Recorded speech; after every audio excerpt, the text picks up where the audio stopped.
The Aeldari Pantheon did not spring into existence through divine decree or cosmic accident. Their genesis lies intertwined with one of the galaxy's most catastrophic conflicts, the War in Heaven, when the Khaine and their Necrontyr servants clashed against the Old Ones and their created races. The Aeldari themselves were wrought into being by the Old Ones as psychic warriors, designed with souls that burned bright in the immaterium, capable of wielding devastating warp craft against the soulless legions of the star gods. This fundamental nature, this deep psychic resonance that coursed through every Aeldari from the moment of their creation, would prove to be the crucible from which their gods emerged. The immaterium during this primordial age bore little resemblance to the nightmare realm it would become. The warp existed as a reflection of material reality, a dimension where thought and emotion took form, but the psychic emanations of the galaxy's sparse life had not yet coalesced into the predatory entities that would later dominate it. When the Old Ones crafted the Aeldari with their potent psychic architecture, they created beings whose very existence rippled through the warp with unprecedented intensity. Each Aeldari soul was not merely present in the immaterium, it blazed there, a beacon of consciousness far more luminous than the dim sparks of lesser species. As the Aeldari multiplied and their civilization took root, their collective psychic presence in the warp grew exponentially. The emotions, beliefs, and cultural archetypes that defined their society began to accumulate in the immaterium, layer upon layer of psychic resonance building upon itself. The Aeldari did not consciously set out to create gods. Rather, their gods emerged as inevitable manifestations of their collective psyche, given form and consciousness by the sheer psychic weight of an entire species' beliefs, fears, hopes, and cultural identity. The Pantheon crystallized from the warp's substance, shaped by the Aeldari's understanding of existence and their place within it. Asuryan the Phoenix King manifested as the embodiment of the Aeldari's concept of ultimate authority and cosmic order. Isha represented their reverence for life, growth, and the cycles of nature. Khaine took form as the hunter, the primal connection to survival and the pursuit of prey. Vaul emerged as the smith, the maker, reflecting the Aeldari's appreciation for craft and creation. Khaine crystallized as war incarnate, the bloody-handed god who embodied the violence necessary for survival in a hostile galaxy. Others joined this divine assembly: Lilith, Moraheg, Segorach, and more, each representing distinct facets of Aeldari existence and philosophy. These gods were fundamentally different from the entities that would later dominate the warp. The Chaos gods, when they eventually coalesced, would be universal in their scope, drawing power from the emotions of all sentient species across the galaxy. The Aeldari Pantheon, by contrast, existed in a symbiotic relationship exclusively with their creators. They were sustained by Aeldari belief and worship, shaped by Aeldari culture, and intrinsically connected to the Aeldari racial identity. An Aeldari praying to Isha felt a genuine connection to their goddess, because Isha was, in a very real sense, a reflection of everything the Aeldari collectively understood about fertility, nature, and maternal protection. The gods could act independently, possess their own consciousness and will, but they remained tethered to the Aeldari psyche in ways that other warp entities were not. This connection meant the Aeldari gods had a vested interest in their worshippers' survival and prosperity. They were not distant, uncaring forces, but active participants in Aeldari civilization, though their interventions were subtle and often indirect. The gods existed primarily in the warp, but their influence could be felt in the material realm through omens, visions granted to seers, and the blessings bestowed upon those who honored them properly. The relationship between the Aeldari and their pantheon was reciprocal. The gods provided guidance and protection, while the Aeldari's continued existence and reverence sustained the gods' presence in the immaterium. The distinction between the Aeldari pantheon and other warp entities became more pronounced as the galaxy aged. Lesser demons and warp predators existed as fragments of emotion and instinct, lacking true consciousness or purpose beyond feeding on psychic energy. The Aeldari gods possessed genuine intelligence, personality, and the capacity for complex thought and planning. They could communicate with their followers, form alliances among themselves, and engage in conflicts that reflected the mythological narratives the Aeldari wove around them. The gods were not merely powerful, They were aware, purposeful beings with their own agendas and relationships. The mythology that developed around the Pantheon reinforced their existence in the warp. Stories of Asuryan's court, of Khaine and Isha's romance, of Vaul's forge and Khaine's battles, these narratives were not simple fiction. Each tale told and retold by the Aeldari added substance to the gods in the Immaterium, defining their relationships, their domains, and their nature. The Aeldari's belief in these myths made them real in the warp, creating a feedback loop where mythology and reality became inseparable.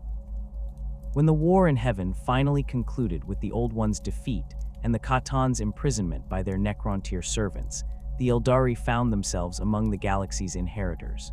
The ancient conflicts had devastated countless worlds and left the warp turbulent with the psychic echoes of uncounted deaths, but the Aeldari survived. Their gods, sustained by their continued worship and psychic presence, remained stable anchors in the Immaterium. As other species fell into decline or extinction, the Aeldari ascended to dominance. The Golden Age that followed saw the Aeldari Empire expand across the galaxy with unprecedented speed and grandeur. Their mastery of psychic technology and warp travel allowed them to establish a civilization that spanned millions of worlds. The Webway, an ancient network of tunnels through the Immaterium created by the Old Ones, became the Aeldari's highway between stars, allowing instantaneous travel without the dangers of traditional warp navigation. Their technology advanced to levels that seemed miraculous, capable of reshaping reality itself to suit their whims. Entire worlds were terraformed on aesthetic principles alone, their populations numbering in the countless billions. During this golden age, the Aeldari Pantheon remained distant but revered. The gods did not walk among their worshippers or demand constant sacrifice and supplication. Instead, they maintained their realm in the warp, watching over the Aeldari from afar. Temples and shrines dotted Aeldari worlds, but religion during this period was more cultural tradition than desperate faith. The Aeldari knew their gods existed, their seers could perceive them in the warp, and the gods' influence manifested in subtle ways, but daily life rarely required direct divine intervention. The empire prospered through Aeldari ingenuity and mastery of the material realm, with the gods serving as distant guarantors of cosmic order rather than active participants in mundane affairs. The warp itself during this era remained relatively calm and navigable. The psychic turbulence left by the war in heaven gradually settled, and the Immaterium reflected the Aeldari's dominance. Their powerful souls and stable pantheon created a kind of order in the warp, their collective psychic presence acting as a stabilizing force. Other species existed in the galaxy. Humans struggled in their first primitive civilizations. The orcs rampaged across scattered worlds, and countless minor Xenos races carved out their own territories, but none possessed the psychic weight or sophistication to significantly impact the Immaterium. The warp remained the Aeldari's domain, and travel through it, while never entirely safe, was manageable for their skilled navigators. The Aeldari of this golden age lived lives that stretched across centuries, their advanced technology and psychic abilities granting them effective immortality barring violence or accident. They pursued perfection in all endeavors, whether art, warfare, scholarship, or any other field of achievement. Their culture celebrated excellence and the refinement of skill, with individuals dedicating decades or centuries to mastering their chosen paths. The gods represented ideals to aspire toward: Vaul's craftsmanship, Khaine's hunting prowess, Khaine's martial excellence, but these were distant aspirations rather than immediate spiritual needs. The empire's prosperity created a civilization largely free from existential threats. The Aeldari had conquered or driven off any species that might challenge them. Their technology provided abundance, eliminating scarcity and material want. Death itself seemed distant, with their long lives and advanced medical knowledge. In this environment of safety and plenty, the Aeldari's relationship with their gods became increasingly formal and ritualized. The desperate faith that had characterized earlier ages, when survival was uncertain and the gods' protection vital, gave way to ceremonial observance and cultural preservation. At the apex of the Aeldari pantheon stood Asuryan, the Phoenix King, whose authority over the other gods mirrored the cosmic hierarchy the Aeldari understood as fundamental to existence. Where other deities embodied specific aspects of life and culture, war, craft, nature, trickery, Asuryan represented something more abstract yet essential, the principle of divine kingship itself, the concept of ultimate authority and the ordering force that prevented the universe from descending into chaos. His position was not merely first among equals, but qualitatively different, a sovereign whose word carried absolute weight in the councils of the gods. The Aeldari conceived of Asuryan as the supreme arbiter, the final authority on matters both divine and mortal, though his interventions in either realm came rarely and only when the fundamental order of existence faced threat.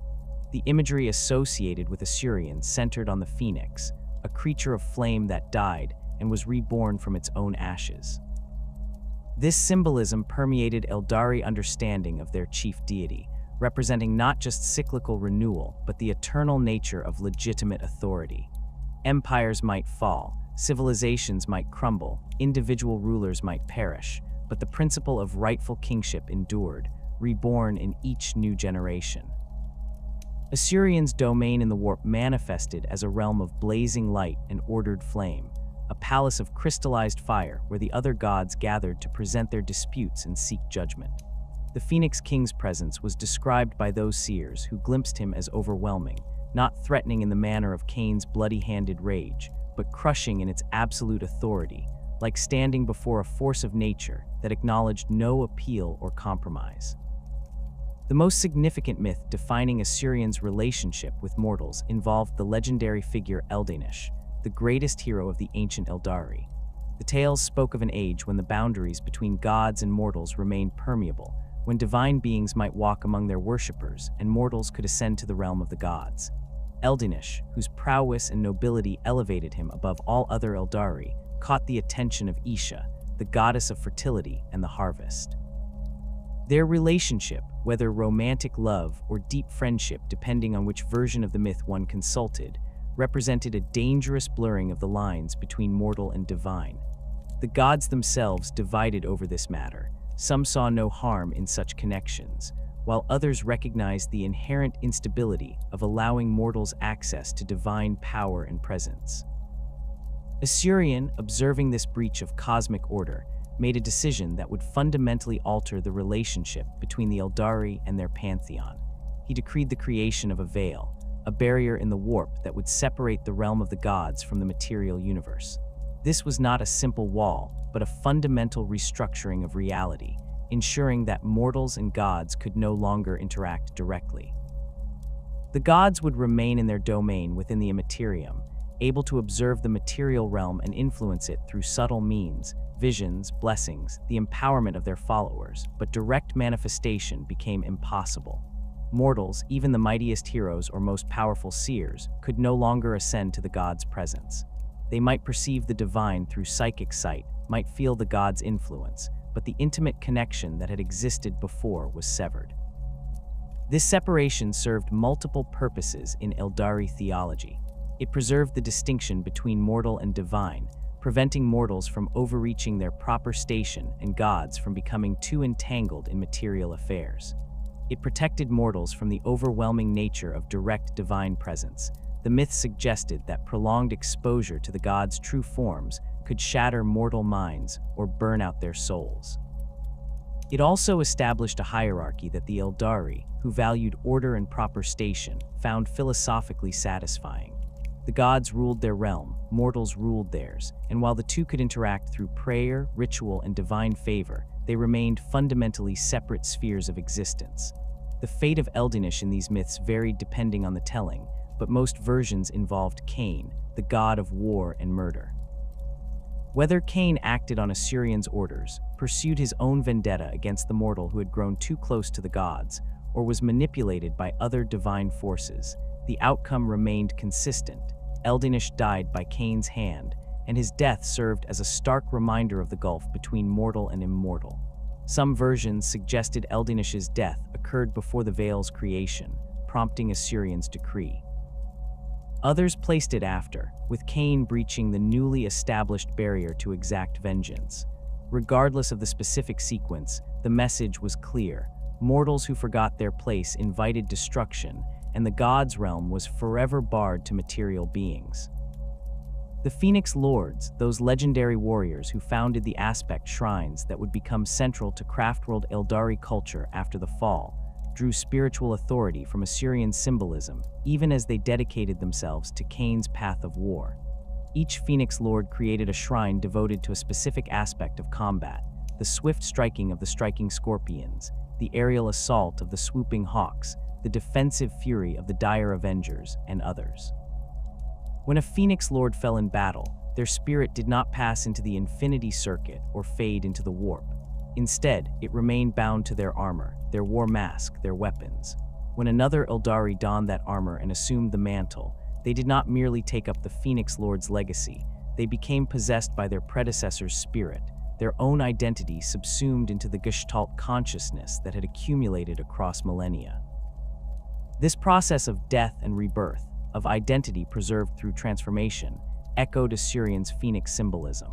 The Phoenix Lords were not immortal in the conventional sense. Their physical forms died repeatedly across the ages, but like the phoenix rising from ashes, they returned in new bodies while maintaining continuity of consciousness and purpose. The original Phoenix Lord's personality dominated, but each successive bearer added their own experiences and skills to the amalgamated whole. This created warriors who possessed millennia of combat experience despite inhabiting bodies that might be comparatively young. The Phoenix Lords embodied the principle that certain essences transcended individual mortality, that purpose and identity could persist through cycles of death and renewal. The connection to Asuryan remained implicit rather than explicit in Phoenix Lord tradition. They served Khaine's aspect shrines, walked his bloody path, and embodied his martial excellence. Yet their existence as eternal warriors, dying and returning across ages, reflected the Phoenix King's fundamental nature. Where Asuryan represented the eternal principle of kingship reborn in each legitimate ruler, the Phoenix Lords represented the eternal principle of the warrior, reborn in each bearer of their armor. Both concepts acknowledged that while individual bodies failed and individual lives ended, certain archetypal roles and identities persisted, maintained through proper ritual and succession.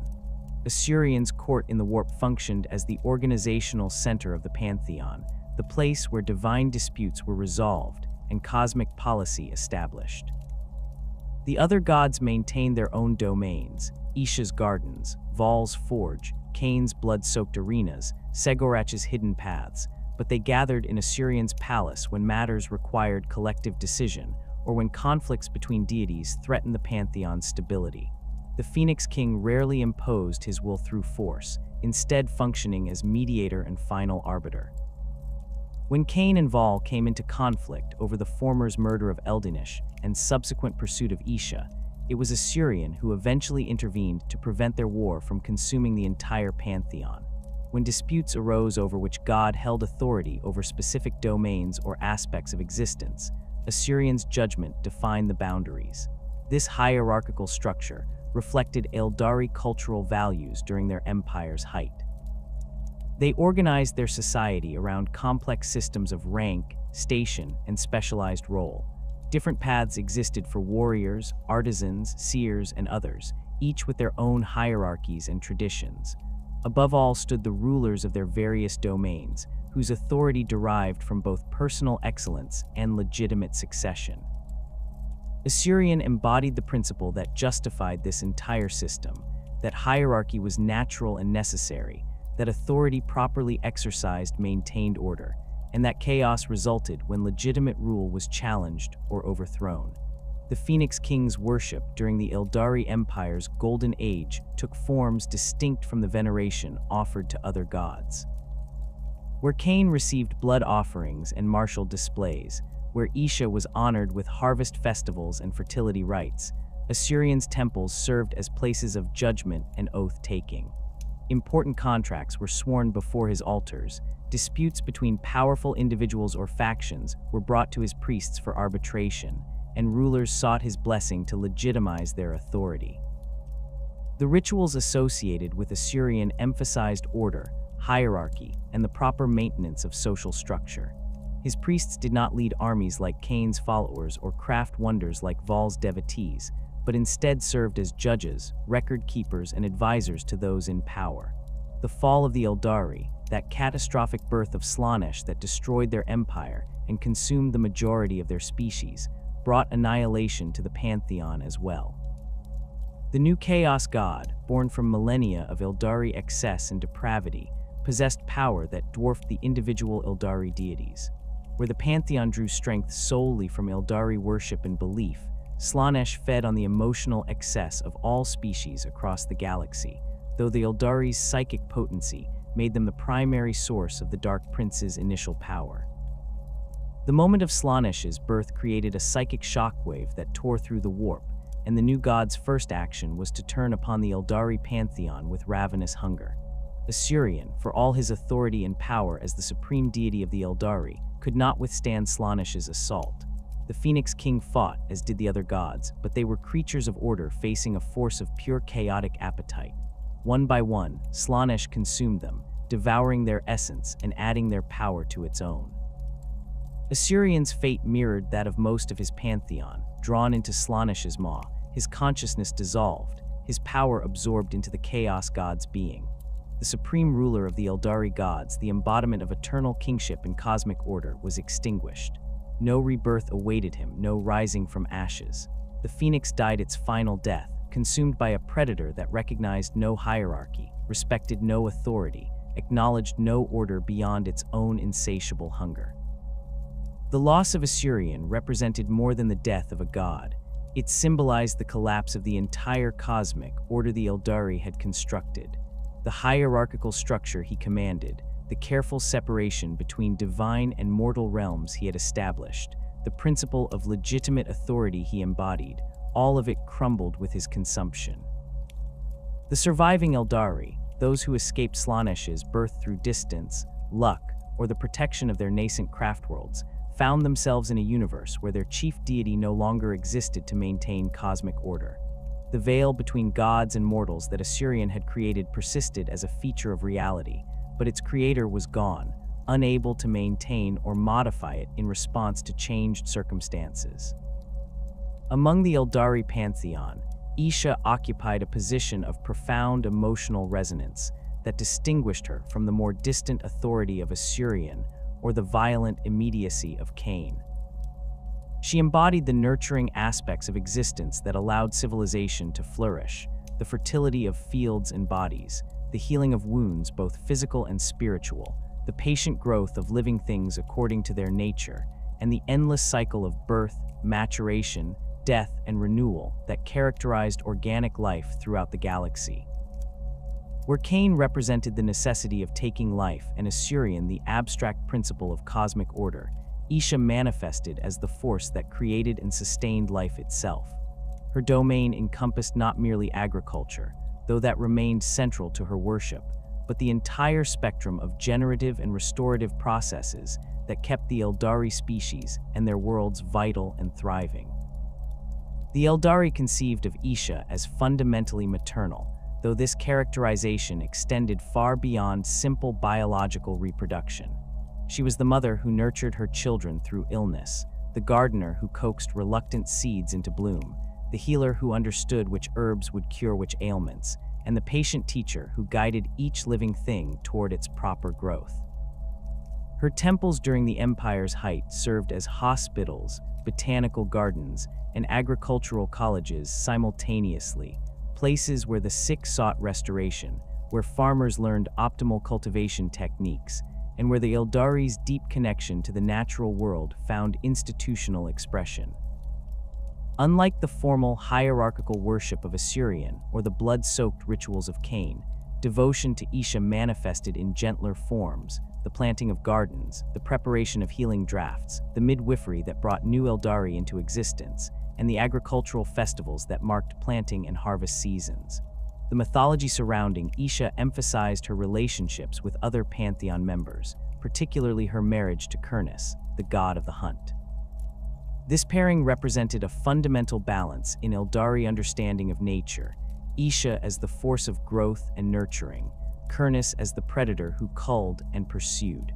Together, they embodied the complete cycle of life in the wild, where prey animals multiplied under favorable conditions and predators maintained population balance through hunting. Their union produced children, divine offspring, who represented various aspects of the natural world, though the specific details of these divine progeny varied across different Aeldari cultures and time periods. What remained consistent was the portrayal of Isha and Khaine as devoted partners whose relationship exemplified the harmony possible when complementary forces worked in concert rather than opposition. The tragic dimension of Isha's mythology emerged most powerfully in the tales of her relationship with mortals, particularly the aforementioned hero Eldinish, where Asuryan viewed the growing intimacy between gods and mortals as a threat to cosmic order requiring the imposition of a separating veil. Isha represented the opposing perspective, that love and care transcended such boundaries, that the nurturing impulse recognized no barrier between divine and mortal. Her affection for Eldinish, whether interpreted as maternal concern for an exceptional mortal or something more complex, placed her in direct conflict with Asuryan's decree. When Khaine murdered Eldinish, either on Asuryan's orders or through his own violent impulses, Isha's grief became legendary. The myths described her tears watering the first plants that would serve as medicine for mortal ailments, her sorrow literally giving birth to the healing herbs that would ease suffering in the material realm.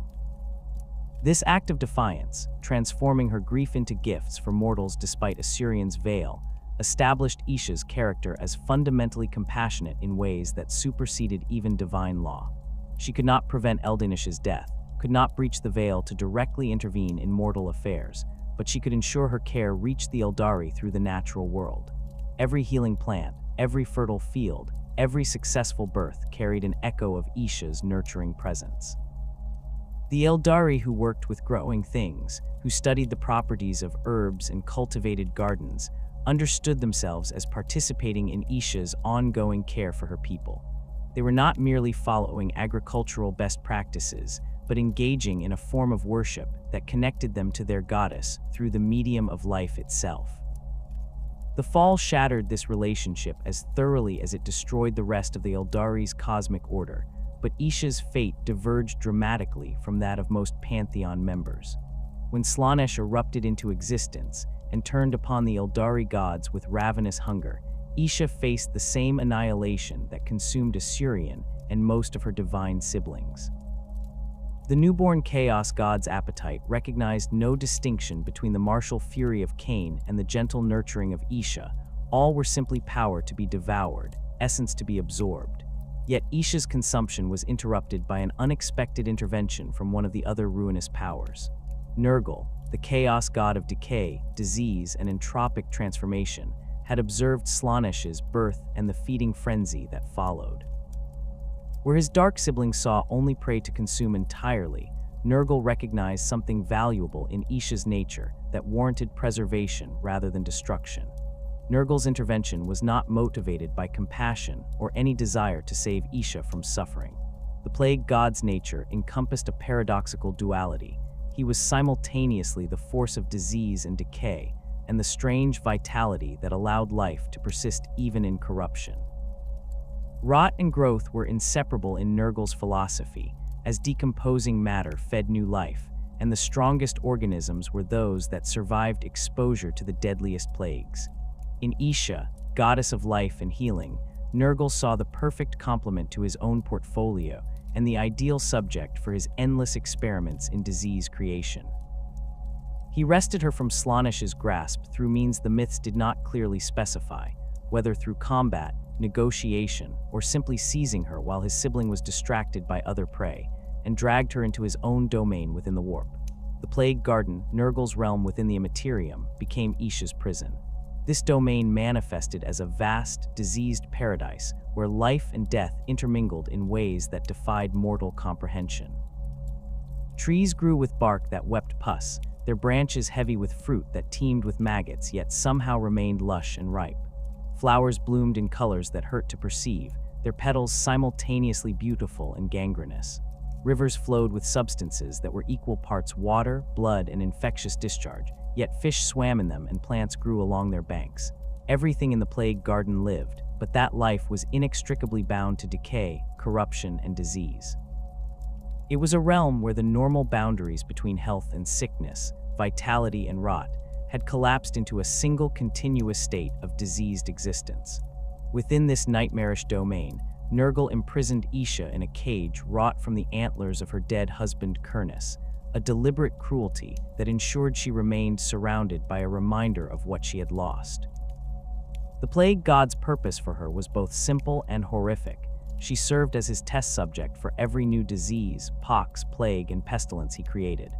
Nurgle's nature drove him to endless experimentation in the creation of new afflictions, each more virulent and agonizing than the last. Before unleashing these diseases upon the mortal realm, he tested them on Isha, forcing the goddess of healing to endure every symptom, every stage of infection, every torment his concoctions could inflict. As a goddess, she could not die from these diseases, could not find release in mortality. She simply suffered through each plague's full course, while Nurgle observed the results with the focused attention of a gardener studying his prized specimens. Yet Isha's nature as the goddess of healing meant she understood diseases in ways even Nurgle did not fully anticipate. Each plague he inflicted upon her, she analyzed even through her suffering, comprehending its mechanisms and identifying potential cures. The knowledge was useless to her personally. Trapped in the plague garden, she had no means to treat herself even if such treatment would have been permitted. But Isha retained her fundamental compassion for mortals, her drive to nurture and heal extending beyond her own circumstances. When Nurgle's attention turned elsewhere, absorbed in some new experiment or distracted by events in the material realm, Isha whispered. Her voice, weakened by endless disease but never entirely silenced, carried through the barriers between the warp and reality to reach mortal ears.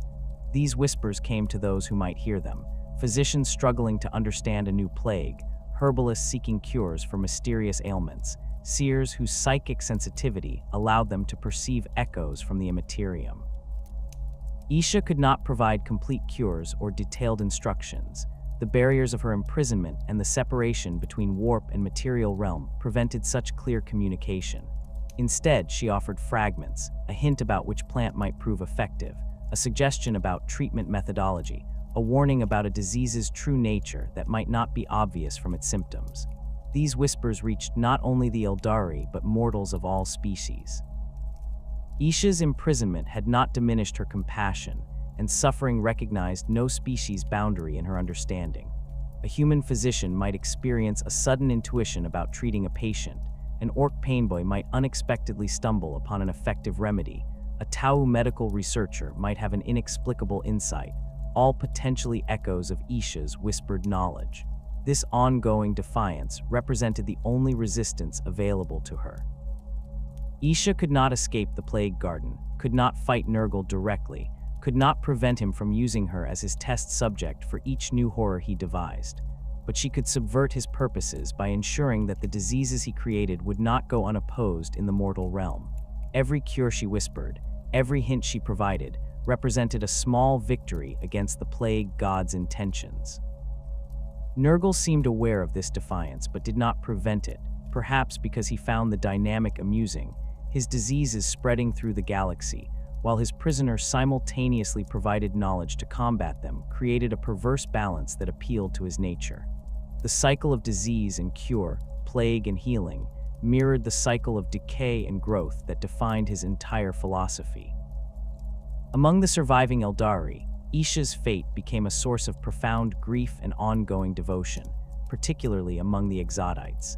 These Aeldari had abandoned the Empire before the fall, recognizing the spiritual corruption spreading through their civilization and fleeing to primitive maiden worlds where they could live in harmony with nature rather than pursuing the increasingly decadent pleasures that consumed their urban cousins. The Exodites structured their entire society around a return to simpler ways, rejecting the advanced technology and hedonistic culture of the Empire in favor of agricultural communities that worked the land directly and maintained close bonds with the natural world. In this context, Isha's domain over fertility, harvest, and the cycle of life assumed central importance. Exodite maiden worlds functioned as deliberate exercises in sustainable living, where the Aeldari population maintained careful balance with the planet's ecosystem, rather than reshaping it to suit their whims as the Empire had done. They planted crops according to seasonal cycles, raised livestock, and studied the native flora and fauna to understand how best to integrate their presence without disrupting the world's natural balance. This agricultural focus made Isha the most relevant deity in their daily lives. Where Craftworld Aeldari might honor Khaine through their aspect warrior traditions, or the Harlequins might serve Segorach through their performances, the Exodites expressed their devotion to Isha through the work of their hands in soil and growing things. The knowledge that their goddess suffered eternal torment in Nurgle's garden added a dimension of sorrow to Exodite religious practice. They could not rescue her, could not even communicate with her directly given the barriers separating the material realm from the warp and her specific imprisonment. But they could honor her through living according to the principles she embodied, nurturing life, maintaining the cycle of growth and renewal, healing the sick, and preserving the natural world against corruption.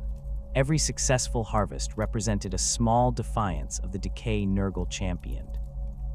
Every child born healthy was a rejection of the plague god's diseases. Every garden cultivated with care affirmed the values Isha had taught them before her capture. The Aeldari Pantheon contained no deity more paradoxical than Khaine, whose domain encompassed both the disciplined excellence of the warrior and the mindless frenzy of the murderer. Where other gods represented aspects of existence that the Aeldari could embrace without moral complexity, Isha's nurturing, Vaul's craftsmanship, Asuryan's order, Khaine embodied something fundamentally troubling. He was the god of necessary violence, the recognition that survival in a hostile galaxy demanded the capacity and willingness to kill. Yet he simultaneously represented murder's corrupting influence, the way violence could transform from tool into compulsion, from necessary defense into sadistic pleasure. The Aeldari understood this duality as central to Khaine's nature rather than a contradiction to be resolved.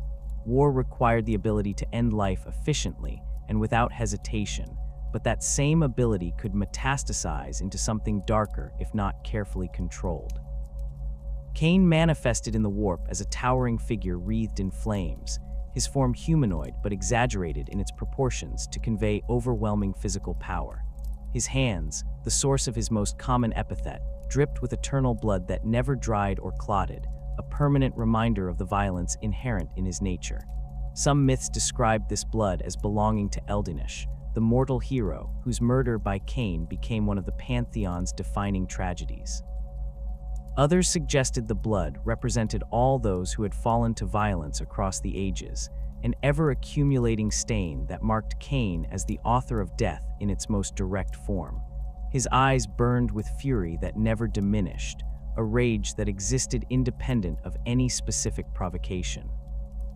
This was not anger directed at particular enemies or situations, but wrath as a fundamental state of being, the constant readiness for violence that defined the warrior's mindset taken to its absolute extreme. The weapons associated with Khaine varied across different Aeldari cultures and time periods, but certain implements appeared consistently in the mythology. The Wailing Doom, a massive two-handed sword that screamed with the voices of those it had slain, featured prominently in tales of Khaine's greatest battles. Some accounts described him wielding the Widowmaker, a spear that never missed its target and whose wounds could not be healed by any means, mortal or divine. Other myths armed him with the Sunblade or the Godslayer, weapons whose names conveyed their devastating power. The specific armament mattered less than what it represented. Khaine was never portrayed as unarmed or peaceful. Violence was not something he occasionally employed, but his permanent state, his defining characteristic, his entire reason for existence. During the War in Heaven, Khaine served as the Aeldari's ultimate weapon against the Khatan and their Necrontyr servants. The Old Ones had created the Aeldari as psychic warriors, beings whose souls burned bright in the immaterium, and who could wield warpcraft against enemies that possessed no souls and thus no vulnerability to conventional psychic assault. But the Khatan were not merely soulless, they were gods in their own right, entities of the material realm who had consumed their species' star and transformed themselves into beings of living energy clothed in necrodermis bodies. They commanded power that could shatter worlds and extinguish suns, and their Necrontyr servants had transformed themselves into deathless machines to serve their star gods eternally. Against such enemies, the Aeldari needed more than individual prowess or conventional military force. They required a weapon that could match the Khatan's divine power, something that could fight star gods on equal terms. Khaine emerged as that weapon, the Aeldari's answer to the cosmic scale threats they faced. The myths described battles that reshaped entire regions of space, confrontations where Khaine's burning blade clashed against the Khatan's reality-warping powers. He fought Nightbringer, the Khatan who embodied death itself and whose very presence could extinguish life across entire worlds. He battled the Deceiver, whose illusions and manipulations could turn armies against themselves. Against the Void Dragon, whose mastery of the material realm allowed it to control matter at the molecular level, Khaine brought pure destructive fury that recognized no clever tricks or subtle manipulations. These battles left scars across the galaxy that persisted into the present age. Entire star systems bore the marks of their confrontations, worlds reduced to molten slag by the energies unleashed, nebulae formed from stars that exploded during their clashes, regions of space where reality itself remained unstable from the trauma of gods warring. The Aeldari celebrated these victories in their mythology, recounting how Khaine's martial prowess protected their species during its most vulnerable period. Yet the tales also acknowledged a cost. Each battle fed Khaine's nature, strengthened the aspect of his being that gloried in violence for its own sake. The god who fought to protect the Aeldari gradually became the god who fought because fighting was his essence, because the rage and bloodshed sustained him in ways that transcended any defensive purpose. The murder of Eldinish represented the moment when Khaine's dual nature crystallized into active curse. The specific circumstances varied across different versions of the myth. Some portrayed Khaine as acting on Asuryan's orders to punish the mortal who had grown too close to the gods. Others suggested he pursued his own vendetta. Still others hinted at manipulation by darker forces. Regardless of motivation, the act itself was unambiguous. Khaine hunted down Eldinish, the greatest hero the Aeldari had produced, and killed him. Not in honorable combat between equals, not in the heat of battle where death carried meaning and purpose, but in murder, the taking of life stripped of any justifying context, violence as pure expression of power over the helpless. Kurnus, Isha's husband and the god of the hunt, witnessed this murder and responded with fury.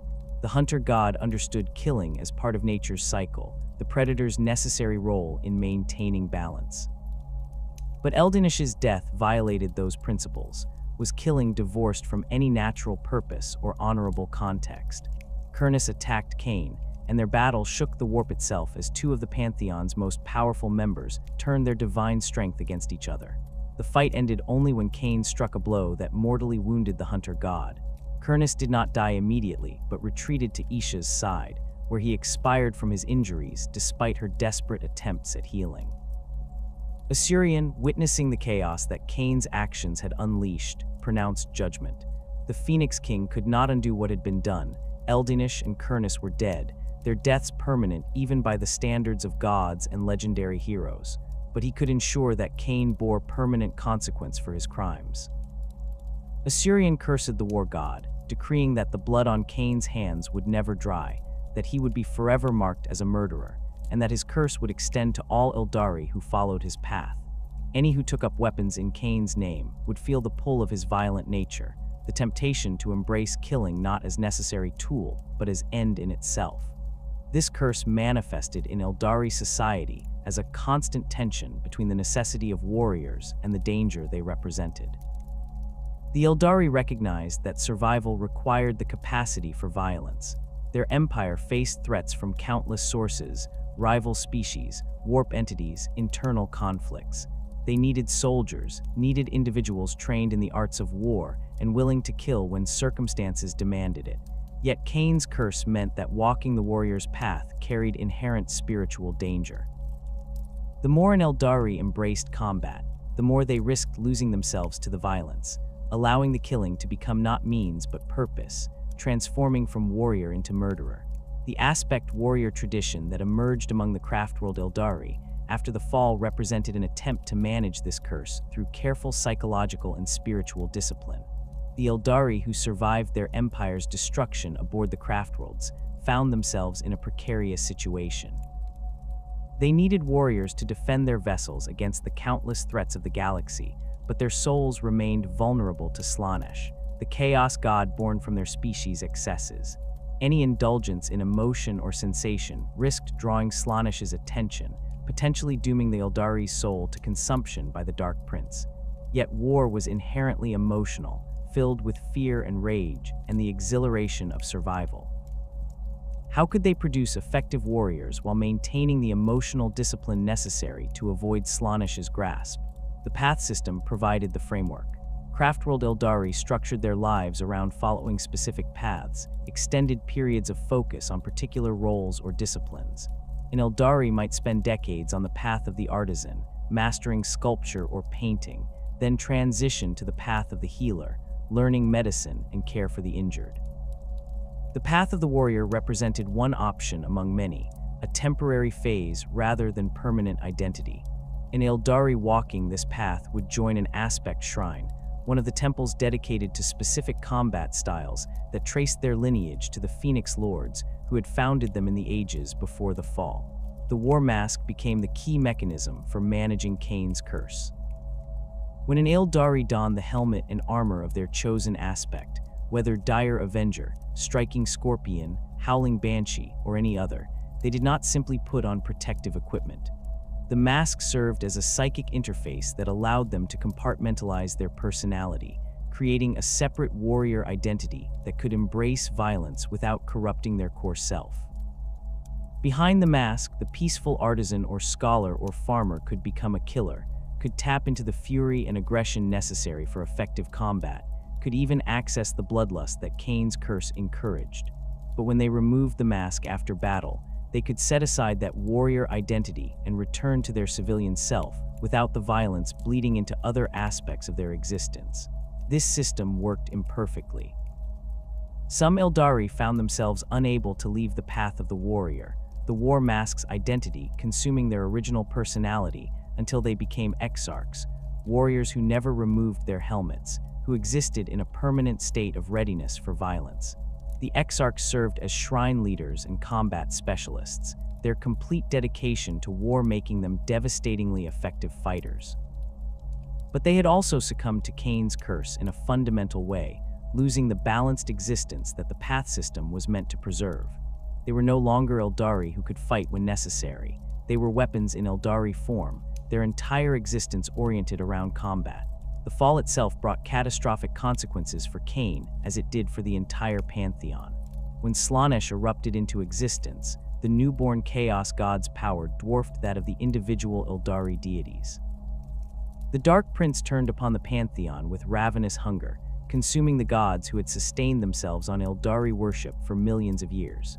Khaine, despite his martial prowess and the countless battles he had won during the war in heaven, could not withstand this assault. But his nature as the god of war meant his destruction took a different form than the complete consumption that claimed most of his divine siblings. As Slaanesh sought to devour him, Khaine fought. Battle was hopeless. The war god's power, derived solely from Aeldari belief, could not match the chaos god who fed on the emotional excess of all species across the galaxy. But Khaine's resistance, his refusal to submit even in the face of inevitable defeat, created a unique outcome.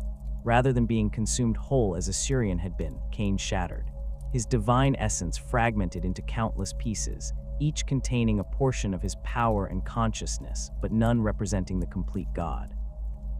These fragments scattered across the warp and into the material realm, their distribution seemingly random, but ultimately drawn to concentrations of Aeldari presence and belief. The largest and most significant of these fragments became the avatars of Khaine, immense manifestations of the war god's power that took up residence in the craftworlds. Each craftworld that survived the fall found itself host to one of these avatars, a being that dwelled in the vessel's core within a chamber known as the Shrine of Asuryan, a name that reflected the connection between the Phoenix King's authority and Khaine's martial power. The avatar existed in a state of dormancy most of the time, its form appearing as a massive statue of iron wrought in Khaine's image. This was not a sculpture or artistic representation, but the Avatar's actual body in its resting state, the divine essence contained within a metallic shell that awaited the proper stimulus to awaken. When a craftworld faced dire threat, when the situation demanded more than conventional military force could provide, the ritual of awakening began. A young king, an exarch who had volunteered for this ultimate sacrifice, would approach the dormant Avatar. The ritual's details varied between craftworlds, each having developed their own traditions around this sacred and terrible ceremony, but the outcome remained consistent. The young king merged with the Avatar, their body and soul consumed by the divine fragment to fuel its awakening. The iron statue heated to temperatures that would vaporize ordinary matter, the metal flowing and reshaping itself as the Avatar rose. What emerged stood roughly twice the height of a normal Aeldari, its body composed of molten metal that somehow maintained coherent form despite existing at temperatures that made the air around it shimmer and distort. The Wailing Doom, the massive two-handed sword from Khaine's mythology, manifested in the Avatar's hands as it awakened. The blade burned with the same heat as the Avatar's body, and its edge could cleave through the heaviest armor as though cutting cloth. The weapon's name derived from the psychic scream it emitted, a wail of rage and anguish that affected friend and foe alike.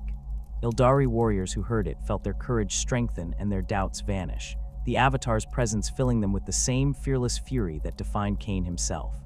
Enemies experienced the opposite, a primal terror that bypassed rational thought, the instinctive recognition that they faced something fundamentally more dangerous than any conventional opponent. The Avatar's presence on the battlefield transformed the Aeldari force's capabilities. It did not merely fight as an individual, though its personal combat prowess was devastating. The Avatar served as a psychic anchor, a manifestation of Khaine's essence that resonated with every Aeldari warrior present. The Aspect warriors felt their war mask's influence strengthen, found it easier to access the controlled fury that made them effective killers. The Exarchs, already permanently lost to the path of the warrior, achieved states of martial perfection they could not reach without the Avatar's presence. Even Guardian Militia, civilian Aeldari pressed into military service with minimal training, fought with courage and effectiveness beyond their normal capabilities when the Avatar led them. Yet the Avatar remained a fragment, not the complete god.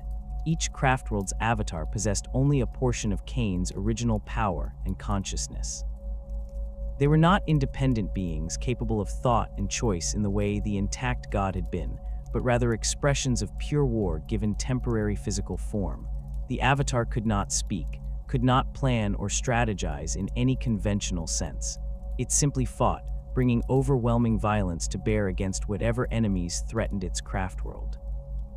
When the battle ended and the immediate threat was eliminated, the Avatar cooled and hardened, returning to its dormant state until the next crisis demanded its awakening. The sacrifice required for each awakening meant craftworlds could not deploy their Avatar casually. Young kings were not common. They had to be exarchs willing to give up even their limited existence for this final act of service, and the pool of qualified candidates was never large. Each awakening consumed one of these rare warriors permanently, their essence burned away to fuel the Avatar's manifestation. The craftworlds measured their desperation by their willingness to wake the Avatar, knowing that doing so cost them not just the young king, but also risked the Avatar's destruction in battle. If an Avatar fell to enemy action, the craftworld lost that fragment of Khaine entirely, weakening their connection to the war god and eliminating their ability to deploy this ultimate weapon until or unless another fragment could somehow be obtained. Smaller fragments of Khaine's shattered essence manifested in other ways throughout the galaxy. Some became bound to weapons or artifacts, transforming ordinary blades into legendary implements that carried echoes of the war god's power. Others coalesced into locations, creating sites where violence seemed to erupt spontaneously and where warriors felt Khaine's presence more strongly than elsewhere. The Aeldari who studied such phenomena, the Bonesingers who shaped Wraithbone, the Farseers who perceived the warp's currents, the Exarchs who had devoted themselves entirely to war, sometimes detected these fragments and sought to recover them.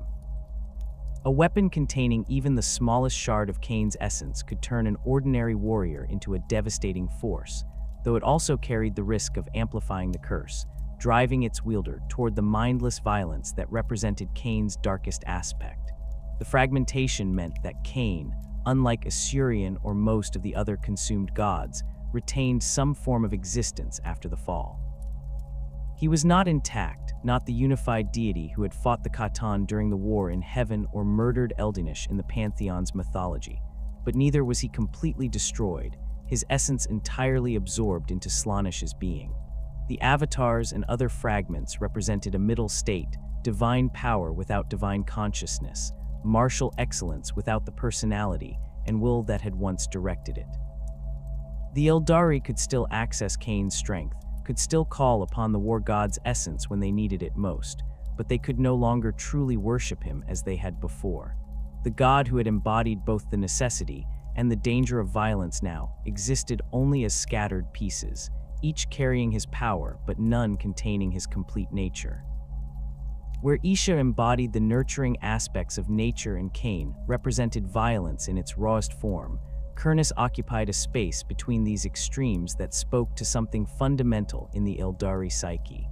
He was the god of the hunt, the master of tracking and pursuit, the embodiment of the predator's role in the natural order. His domain extended beyond the simple act of killing prey to encompass everything associated with survival in the wilderness, the reading of signs and tracks, the patience required to wait for the perfect moment to strike, the understanding of animal behavior that allowed a hunter to anticipate their quarry's movements, and the primal satisfaction of the successful hunt that had sustained sentient species since before civilization's dawn. The Aeldari conceived of Khaine not as a distant, abstract deity, but as an active presence in wild places, a god who walked the forests and plains of uncounted worlds, whose attention could be felt by those who ventured into untamed lands. The imagery surrounding Khaine drew heavily from the natural world the Aeldari inhabited before their technological ascendance transformed them into a species that could reshape planets to suit their aesthetic preferences. He appeared in their mythology as a figure of imposing physical presence, tall and powerfully built in the manner of apex predators, his body marked with ritual scars and tattoos that depicted the greatest hunts of ages past. Antlers crowned his head, massive and branching structures that spoke to his dominion over the beasts of forest and plain.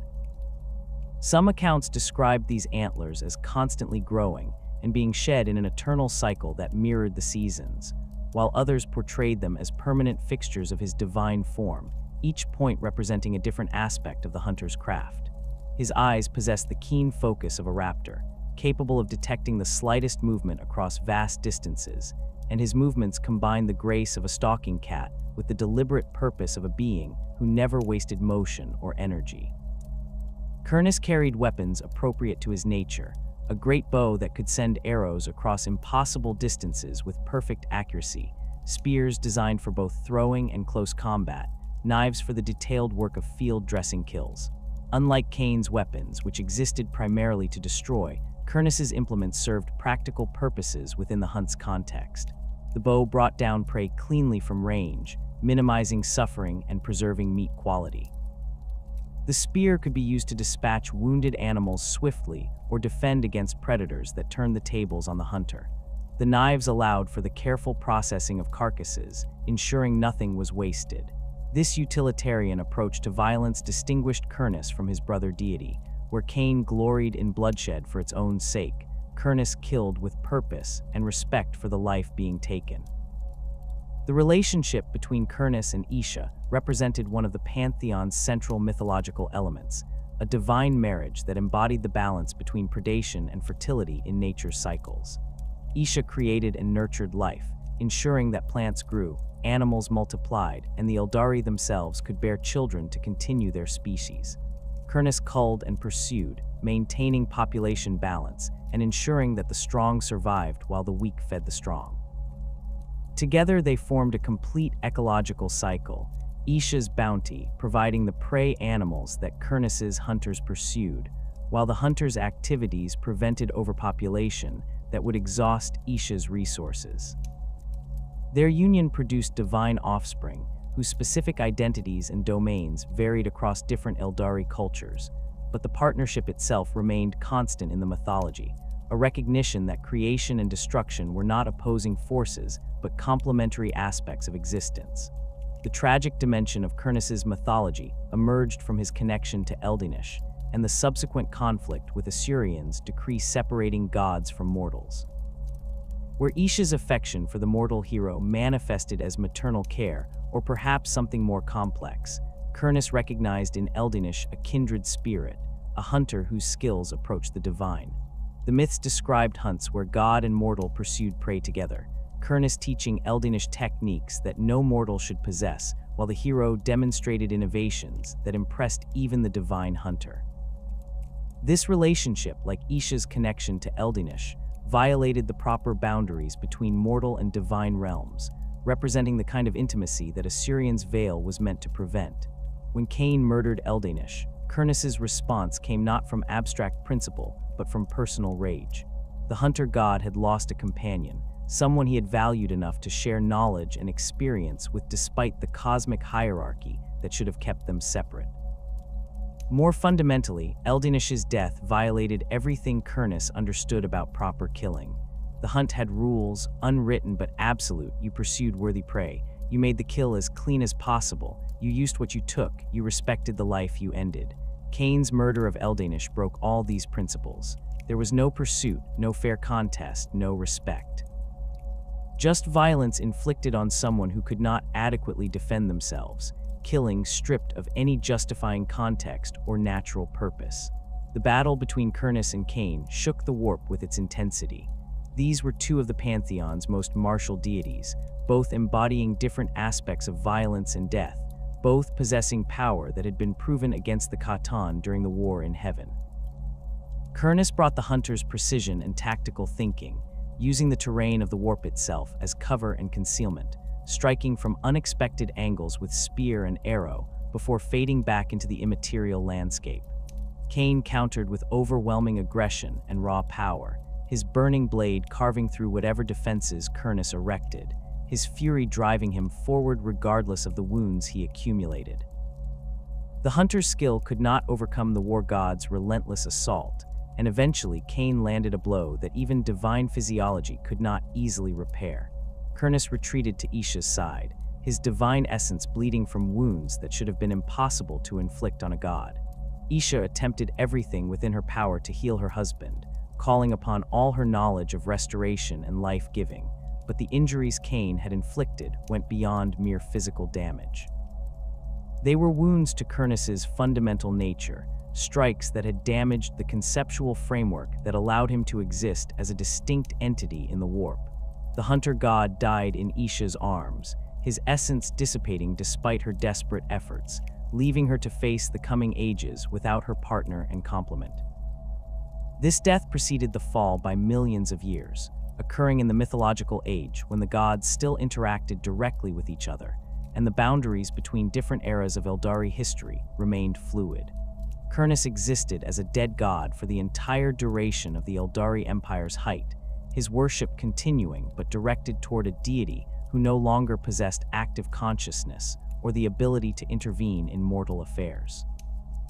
The Aeldari who honored him during this period were venerating a memory, a crystallized concept of the hunt that persisted in the warp through their continued belief but lacked the animating will that characterized living gods. His shrines remained active, his festivals were celebrated, his lessons about proper hunting and respect for prey continued to be taught, but the god himself was absent in ways that even the most powerful seers could detect. When the fall came and Slaanesh erupted into existence, Khurnis faced a different fate than most of his Pantheon siblings. Where Asuryan and the other living gods were consumed by the newborn chaos god's ravenous hunger, Khurnis was already dead, his essence existing in a static state that had persisted since Khaine's fatal blow. Slaanesh's attention turned toward the hunter god, not to devour a rival power, but to claim a trophy. The Dark Prince seized what remained of Khurnis's divine corpse and incorporated it into the Palace of Pleasure that served as Slaanesh's primary domain within the warp. The specifics of what this meant for Khurnis's essence remained unclear, whether any fragment of consciousness persisted within the dead god's form, whether Slaanesh had truly consumed him or merely imprisoned his remains, whether some aspect of the hunter deity might still exist in ways the Aeldari could not perceive. The cruelest aspect of this fate manifested in Nurgle's use of Kurnus' antlers to cage Isha. The plague god had wrested the goddess of life from Slaanesh's grasp and imprisoned her in his garden, and he chose to forge her prison from the remains of her dead husband. The antlers that had crowned Kurnus in life, symbols of his dominion over wild places and hunting grounds, became bars that contained Isha in death. This was deliberate torture beyond the physical diseases Nurgle inflicted upon her, a constant reminder of what she had lost, ensuring that even as she endured plague after plague, she remained surrounded by the physical remnants of her murdered partner. The cage represented a perverse mockery of their relationship, using the symbol of Kurnus' power to constrain the goddess he had loved and complemented. Among the surviving Aeldari, Kurnus' legacy persisted in forms that reflected different aspects of his domain and the various paths their civilization had taken after the fall. The Exodites, having fled to Maiden Worlds before the Empire's corruption reached its catastrophic conclusion, maintained the most direct connection to Kurnus' original nature.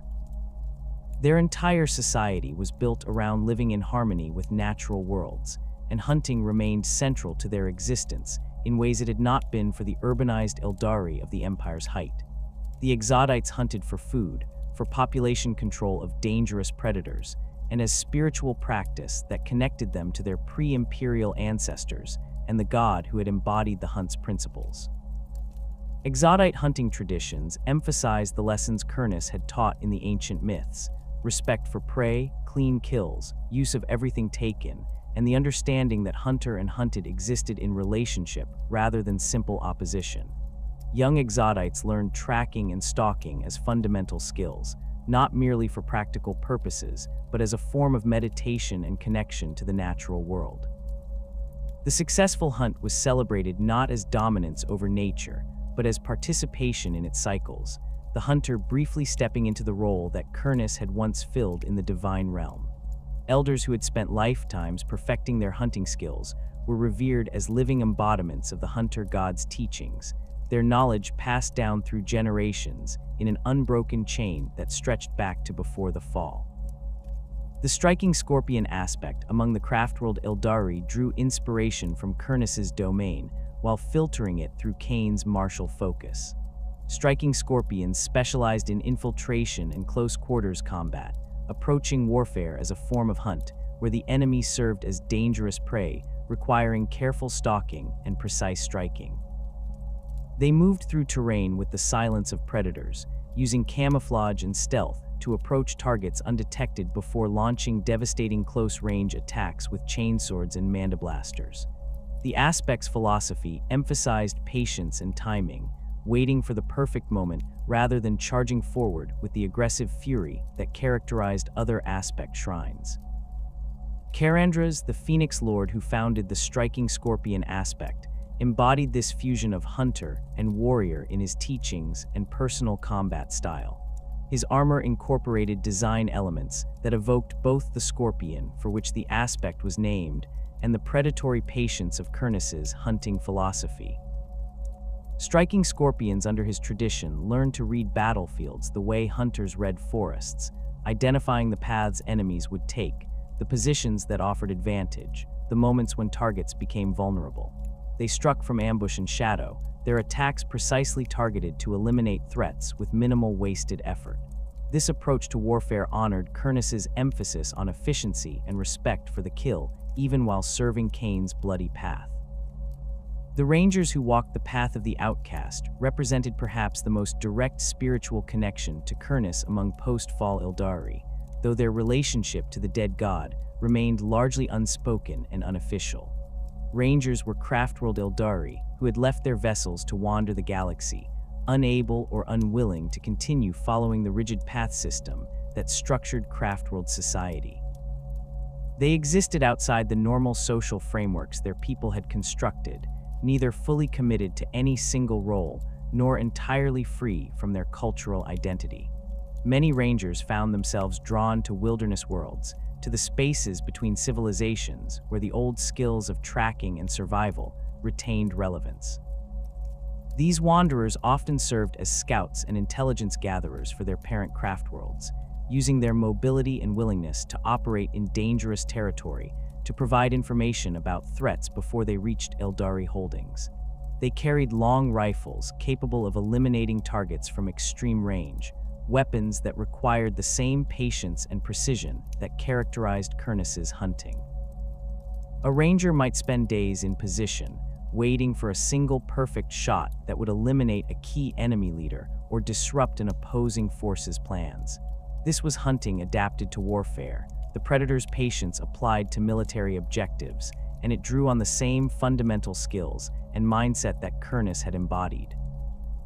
Rangers typically worked alone or in small groups, operating far from support and relying on their ability to read terrain, avoid detection, and survive in hostile environments.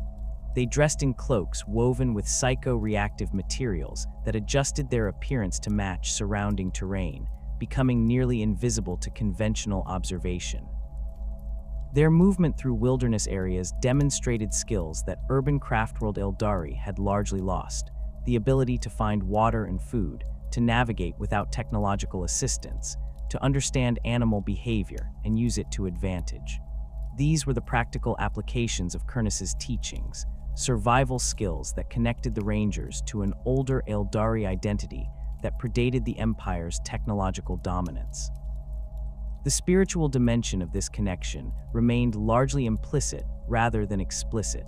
Rangers did not maintain shrines to Khaine or perform organized worship in his name. The god was dead, his essence claimed by Slaanesh, and any overt veneration risked drawing the Dark Prince's attention to souls already vulnerable through their isolation from craftworld protections. But in their actions, in their choice to embrace the Hunter's path, even in the dangerous post-Fall galaxy, Rangers honored what Khaine had represented. They walked in wild places, they tracked and stalked, they made precise kills from concealment, and they lived according to principles that the Hunter god would have recognized even if they never spoke his name. The loss of Khaine represented more than the death of a single deity in the Aeldari's theological framework. It symbolized the severing of their connection to a more primal existence, a way of life that had characterized their species before technology and civilization transformed them into something far removed from the natural world. The Hunter god had embodied skills and values that became increasingly irrelevant as the Aeldari Empire developed technologies that could reshape entire worlds, that could produce food through matter synthesis rather than hunting and gathering, that could protect citizens from any natural threat through force fields and automated defenses. Khaine died not just from Khaine's blow, but from becoming unnecessary to the civilization his worshippers had built. The Exodites' deliberate return to simpler ways represented an attempt to reclaim what Khaine had symbolized, even knowing their god was dead and beyond their reach. By choosing to live on maiden worlds, to hunt and farm rather than rely on advanced technology, to maintain direct connection with natural cycles, they were recreating the context in which Khaine's teachings remained relevant and meaningful. The Rangers, in their own way, pursued a similar goal, finding spaces where the Hunter's skills mattered, where patience and precision and understanding of the natural world provided advantages that technology could not replace. Both groups honored a dead god through actions rather than worship, through living in ways that gave continued meaning to what he had represented. The Forge god Vaul occupied a unique position within the Aeldari Pantheon, embodying not the raw forces of nature or emotion that characterized his divine siblings, but rather the transformative power of skill and knowledge applied to matter. Where Khaine represented destruction and Isha represented growth, Vaul manifested as the principle of creation through craft, the ability to take raw materials and reshape them into objects of purpose and beauty. His domain extended across everything the Aeldari made with their hands and minds, from the simplest tools used in daily life to the most sophisticated technologies that allowed their empire to span the galaxy. The ancient Aeldari understood Vaul as the source of their species' technological prowess, the divine inspiration behind every innovation and refinement that elevated them above other races in material achievement. The mythology surrounding Vaul portrayed him as a figure bent over his eternal forge, his body marked by the physical toll of endless labor. Unlike the other gods who appeared in perfect, idealized forms, Vaul bore visible evidence of suffering and limitation. His leg had been crippled in circumstances the myths attributed to Khaine's violence, leaving him with a pronounced limp that never healed despite his divine nature. His hands, though capable of creating works of impossible beauty and precision, were scarred and calloused from handling materials at temperatures that would vaporize mortal flesh. His face bore the weathering of one who had spent ages staring into forge fires, his eyes possessing a peculiar intensity that came from examining minute details in metal and crystal.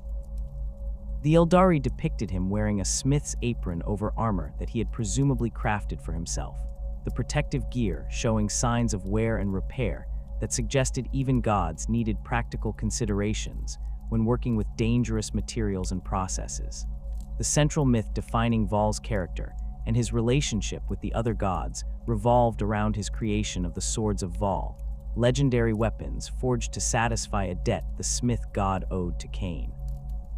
The circumstances that created this debt varied across different versions of the tale, but most accounts connected it to the aftermath of Eldinish's murder and Kurnus's death.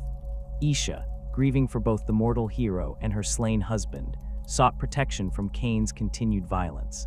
Some versions suggested she fled to Vaul's forge seeking sanctuary, while others portrayed Vaul as taking the initiative to shelter her from the war god's rage. Regardless of the specific sequence, Khaine discovered Isha's presence in Vaul's domain and demanded the smith god surrender her.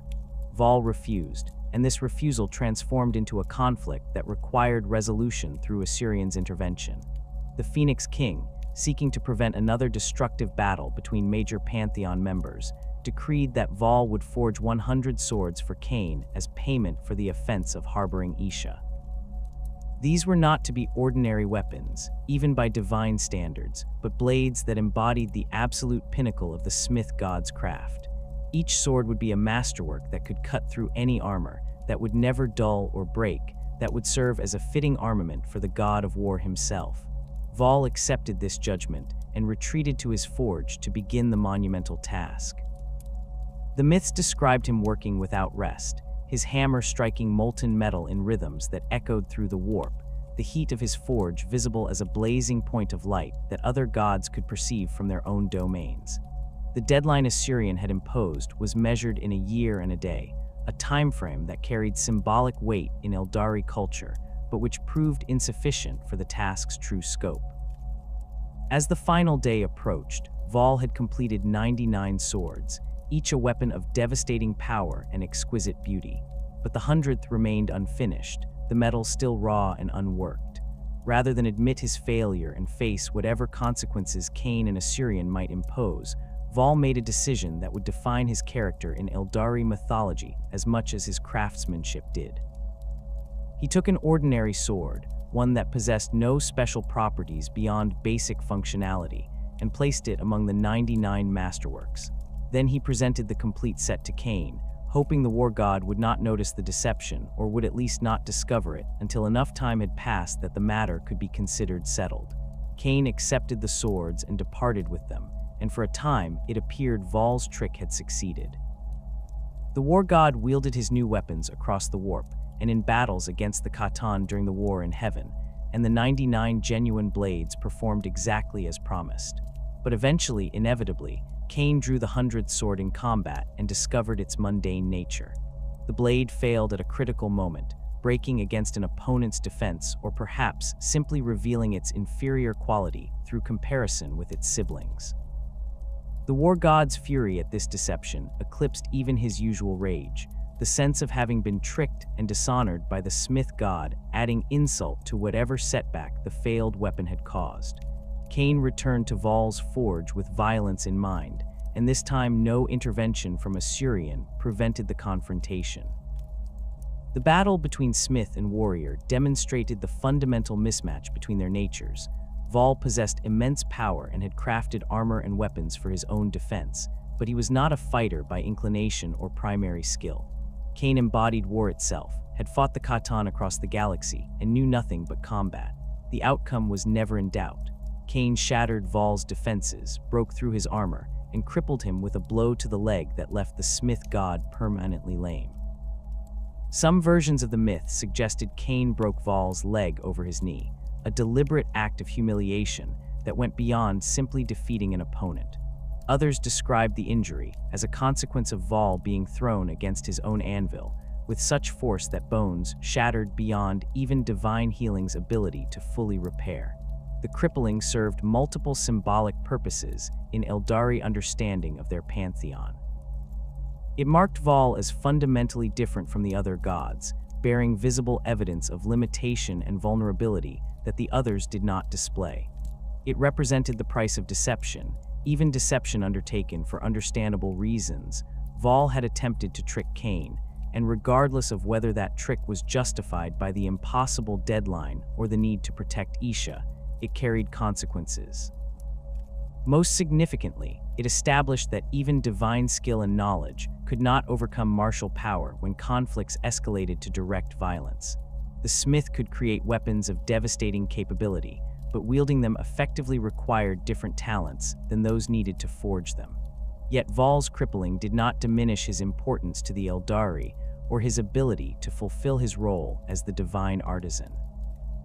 He returned to his forge, now moving with a pronounced limp that would characterize his appearance in all subsequent myths, and continued his work. The injury became part of his identity rather than a limitation on his capabilities. If anything, the myths suggested his craftsmanship grew more refined after his maiming, as though the experience of vulnerability and pain had given him insights he previously lacked. The weapons and artifacts he created in the ages following his crippling were described as surpassing even his earlier masterworks, imbued with qualities that reflected deeper understanding of both matter and the beings who would use what he made. The legendary artifacts attributed to Vaul's forge became cornerstones of Aeldari material culture and technological achievement. The talismans of Vaul were protective devices that could turn aside blows that would shatter ordinary armor, generating force fields or hardening matter at the molecular level to distribute impact across wider areas. These talismans took various forms: amulets worn around the neck, gems set into armor, crystalline structures integrated into weapons, but all shared the characteristic of providing protection through principles that transcended simple physical barriers. A warrior wearing a talisman of Vaul might survive wounds that should have been instantly fatal, the device absorbing or redirecting energy that would otherwise tear through flesh and bone. The swords of Vaul that Khaine had not destroyed or lost over the ages became objects of legend in their own right, weapons sought by the greatest Aeldari warriors and heroes. Each genuine blade possessed properties that made it devastatingly effective in combat, edges that could cut through any material, balance so perfect that wielding them felt like extending one's own arm, and durability that meant they would never break or lose their edge regardless of use. Some myths suggested these swords possessed a form of intelligence, or at least responsiveness to their wielders, adjusting their weight and balance to match the fighting style of whoever held them. Others described them as containing fragments of Vaul's own essence, making them not just weapons, but conduits for the Smith god's power. The most significant of Vaul's contributions to Aeldari civilization, however, was not any individual artifact, but rather the fundamental material and techniques that made their empire's technological achievements possible. Wraithbone represented the pinnacle of this legacy, a psycho-conductive material that responded to psychic manipulation and could be shaped through mental effort rather than physical tools. The creation of Wraithbone required specialized knowledge that the myths attributed to Vaul's teachings, techniques that allowed properly trained Aeldari to sing matter into existence, literally using psychic resonance to organize molecules into desired configurations. This was not crude telekinesis or simple matter manipulation, but rather a sophisticated understanding of how consciousness could interact with material reality at the quantum level. The bonesingers who practiced this art among the craftworld Aeldari traced their traditions directly to Vaul's domain, understanding themselves as his spiritual descendants even though the god himself was lost to Slaanesh's consumption during the fall. Bonesingers underwent extensive training to develop the psychic sensitivity and technical knowledge required for their craft. They learned to perceive the underlying structure of matter, to sense the patterns and resonances that determined how atoms bonded and how larger structures maintained coherence. Through carefully modulated psychic songs, the term was not metaphorical but literal, as the process involved creating specific frequencies and harmonics through vocalization enhanced by psychic power. They could encourage Wraithbone to grow in particular directions, to form specific shapes, to incorporate desired properties.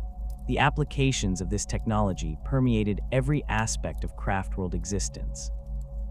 The vessels themselves were constructed primarily from Wraithbone, their hulls grown rather than assembled from prefabricated components. This organic construction method meant Craftworld structures possessed a degree of integration and structural integrity that conventional engineering could not match. Damage could be repaired by Bonesingers, encouraging new growth to fill gaps and restore original configurations, making Craftworlds remarkably resilient despite the catastrophic threats they regularly faced. The process was slow compared to conventional repair methods, requiring patience and skill rather than simply replacing broken components, but the results were superior in both strength and aesthetic quality. Weapons and armor made from Wraithbone possessed properties that conventional materials could not replicate. The substance conducted psychic energy with minimal resistance, allowing Aeldari warriors to channel their mental power through their equipment to enhance its effectiveness.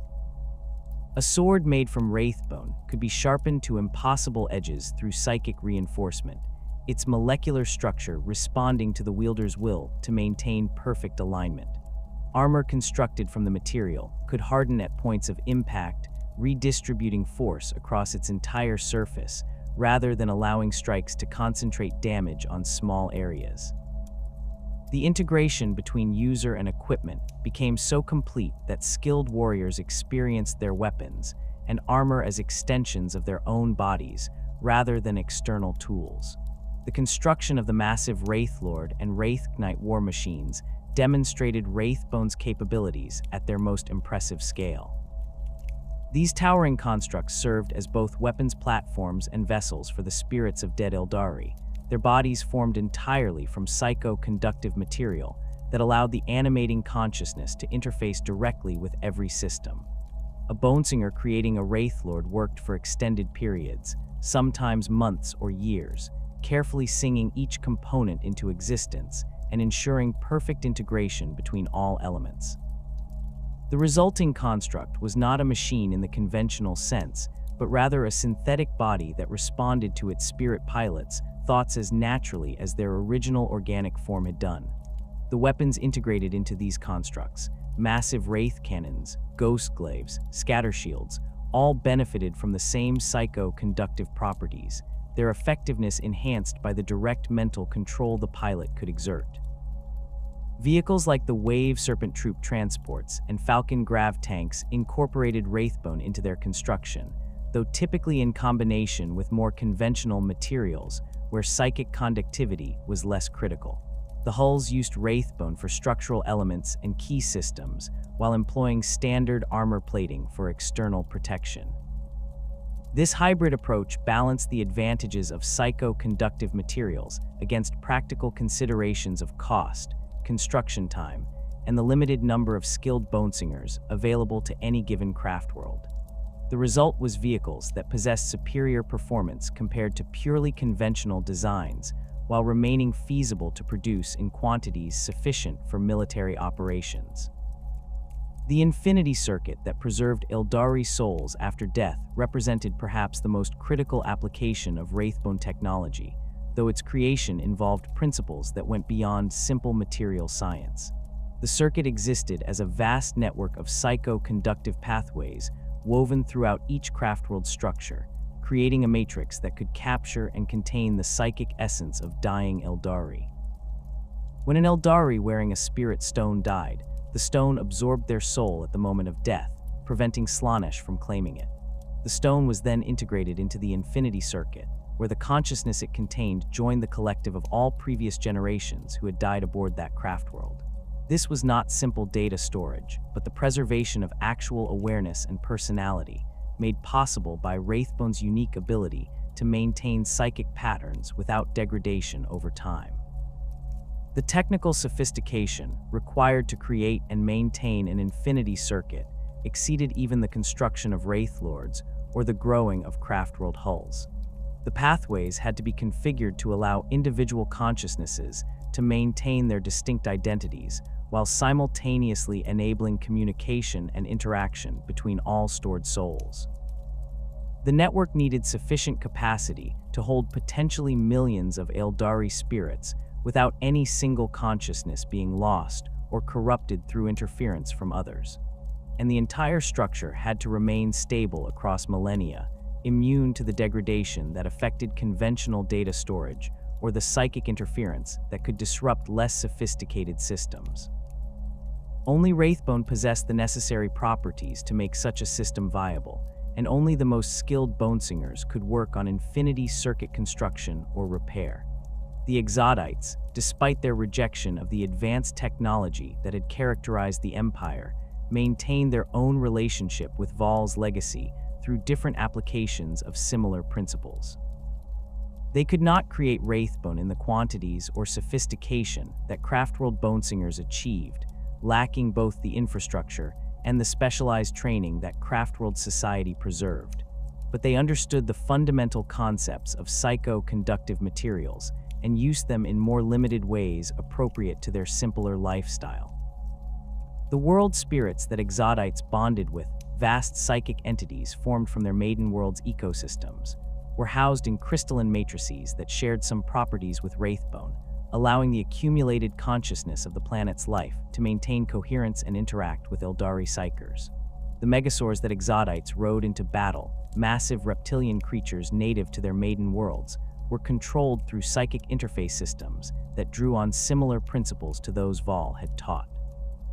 Riders wore specialized helms that allowed direct mental communication with their mounts, creating bonds that made the creatures extensions of their riders, rather than simply trained animals. This technology was cruder than Craftworld equivalents, lacking the sophistication and reliability of systems built from proper Wraithbone, but it demonstrated that Vaul's fundamental insights about consciousness interfacing with matter remained accessible even to Aeldari who had deliberately abandoned technological complexity. The fall destroyed Vaul as thoroughly as it did most of the Pantheon, his essence consumed by Slaanesh during the newborn Chaos God's rampage through the warp. The Forge God's domain, that blazing point of light where he had worked for ages uncounted, was extinguished. The knowledge he possessed, the direct divine inspiration that had guided Aeldari artificers and inventors, was lost. Yet Vaul's legacy persisted more completely than that of most consumed gods because he had, in a sense, externalized his knowledge into the material realm. The techniques he had taught, the principles he had revealed, the materials he had helped develop, all of these remained accessible to the surviving Aeldari. A bonesinger could not call upon Vaul for guidance or inspiration, but they could study the techniques previous generations had recorded, could examine existing Wraithbone structures to understand their construction, could experiment and refine their craft through practice and teaching. This material persistence meant that Vaul's influence on Aeldari civilization continued long after his consciousness ceased to exist. Every Craftworld hull, every Wraith Lord, every piece of Wraithbone equipment represented a continuation of his work. The bonesingers who shaped these objects were not merely following traditions or imitating past achievements, but actively participating in the craft that Vaul had embodied. They developed new applications, refined existing techniques, and adapted ancient knowledge to address challenges the Smith God had never anticipated. In this way, Vaul's legacy remained dynamic rather than static, continuing to evolve even in his absence. The contrast between Vaul's fate and Khaine's fragmentation highlighted different ways divine influence could persist after the fall. Khaine survived in pieces, his consciousness shattered, but his power still accessible through the avatars that manifested on Craftworlds. Vaul was completely destroyed, his consciousness absorbed into Slaanesh with no fragments remaining, yet his influence persisted through the knowledge and materials he had introduced to the Aeldari. the war god existed as diminished, but still divine presences that could act independently. The smith god was entirely gone, but the civilization he had helped build continued applying his teachings. Both represented forms of immortality, but fundamentally different in their mechanisms and implications. The Bonesingers themselves developed a culture that honored Vaul's memory through their work rather than through worship or ritual. They maintained workshops aboard the craftworlds where they practiced their craft, spaces filled with partially completed projects and the tools of their trade. These workshops served as informal temples to the dead god, though no prayers were offered and no ceremonies performed. Instead, the act of creation itself became the memorial, each successful shaping of Wraithbone, each complex structure brought into being through psychic song, each innovation that expanded the possibilities of the craft. The Bonesingers understood themselves as carrying forward a tradition that stretched back to before the fall, through the Empire's height, to the mythological age when Vaul had first taught the Aeldari how consciousness could shape matter. Among the Aeldari Pantheon, no deity proved more enigmatic or contradictory than Segorach, the laughing god, whose very nature seemed designed to defy comprehension and resist categorization.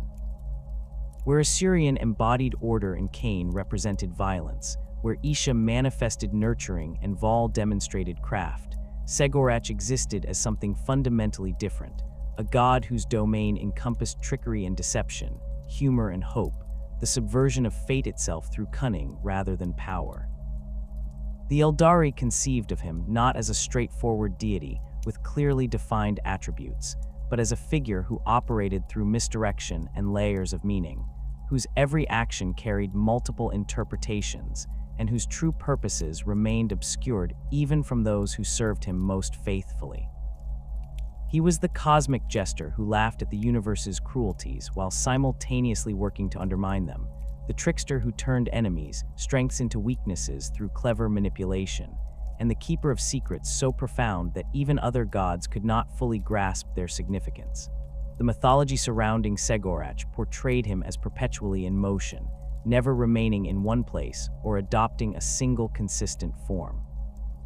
Unlike the other gods who maintained stable domains within the warp, Asuryan's court of crystallized flame, Isha's gardens, Vaul's forge, Segorach moved through hidden paths that connected disparate regions of the immaterium, traveling routes that other entities could not perceive or access. His appearance shifted constantly in the tales, sometimes manifesting as a lithe figure dressed in a harlequin's motley costume of diamond patterns and clashing colors, other times appearing as a shadow that laughed from darkness, occasionally taking forms that blended characteristics of multiple species or entities in combinations that should not have been possible. This mutability was not random but purposeful, each form chosen to suit particular circumstances or convey specific meanings to those who encountered him.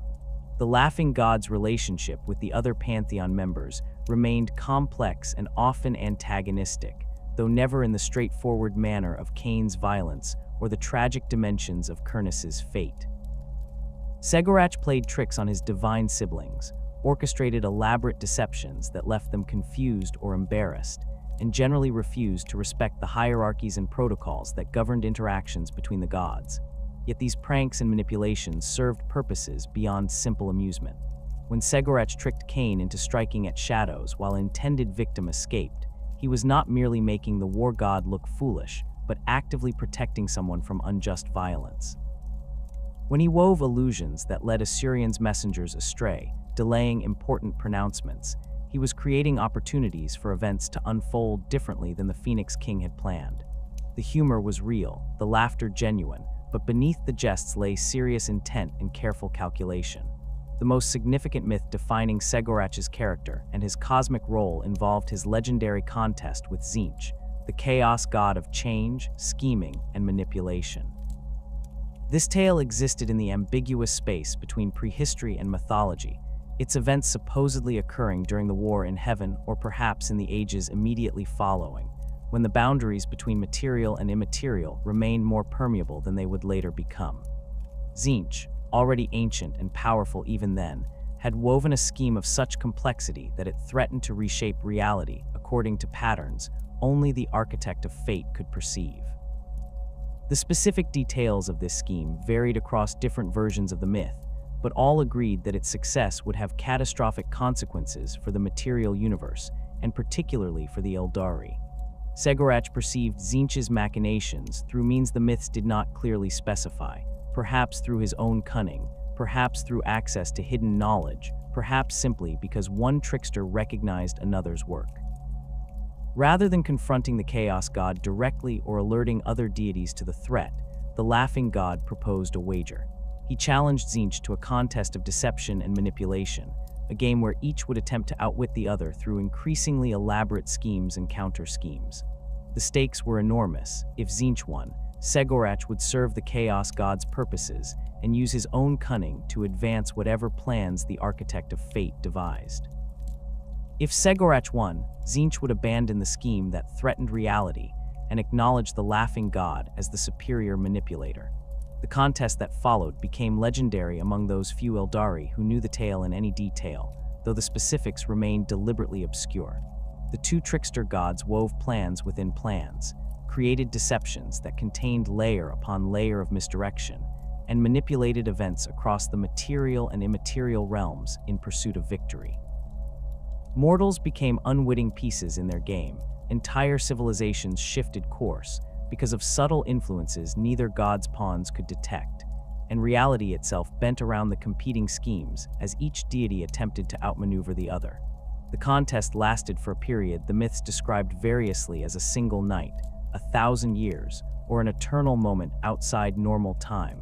The duration mattered less than the intensity and complexity of the competition. The resolution came not through one side achieving overwhelming victory, but through Segorach revealing that the entire contest had been a distraction. While Tzeentch focused on defeating the Laughing God in their game, Segorach had simultaneously been dismantling the original scheme that had prompted the challenge. The contest itself was a deception, a way to occupy Tzeentch's attention while the real work proceeded unnoticed. By the time the Chaos God realized what had happened, the threat to reality had been neutralized, and Segorach's laughter echoed through the warp as he slipped away along hidden paths that even Tzeentch could not follow.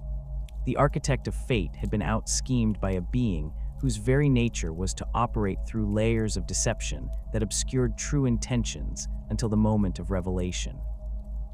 This victory established Segorach's reputation as perhaps the only entity in existence who could match wits with Tzeentch and emerge triumphant, a feat that carried profound implications for the Aeldari's understanding of their Pantheon's capabilities.